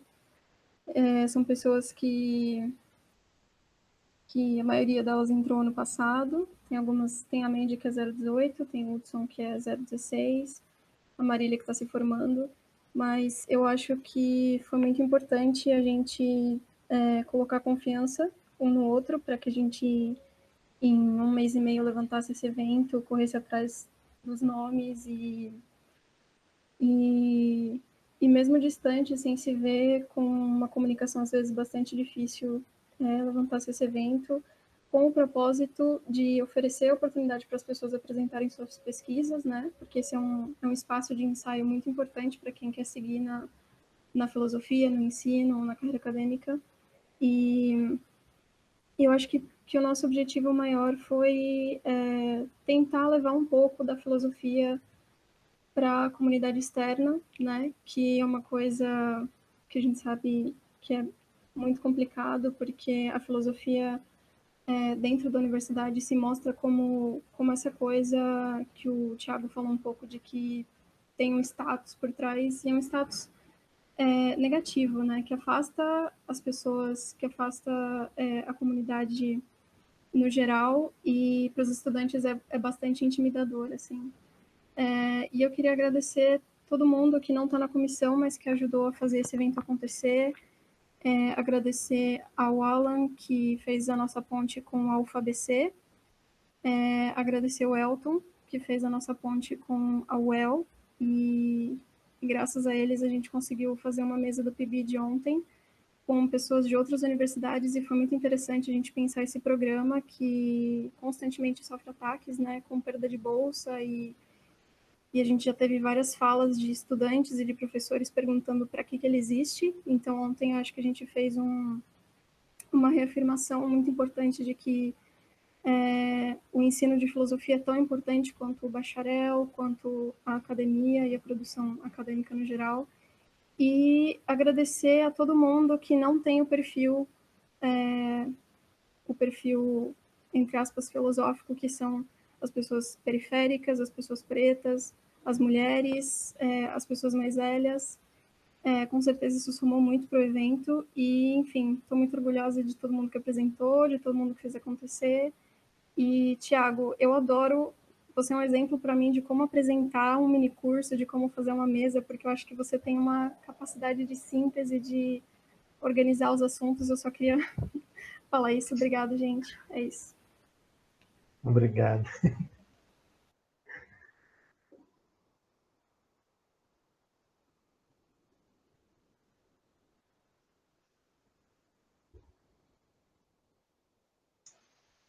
Eu também ia agradecer, mas eu acho que a Renan falou lindamente sobre tudo. Eu endosso tudo que ela falou. A comissão está de parabéns, todo mundo que ajudou, participando tanto no Meet quanto acompanhando no YouTube, pessoal de fora da universidade. Os convidados foram incríveis. A mesa de agora foi linda, foi um grande encerramento do evento. Então, eu só agradeço. E então, eu encerro agora a primeira quinzena virtual de ensino e pesquisa na filosofia da Unicamp. Foi incrível, foi um grande aprendizado. E é isso. Até o próximo evento, pessoal. Até, com certeza. Até mais.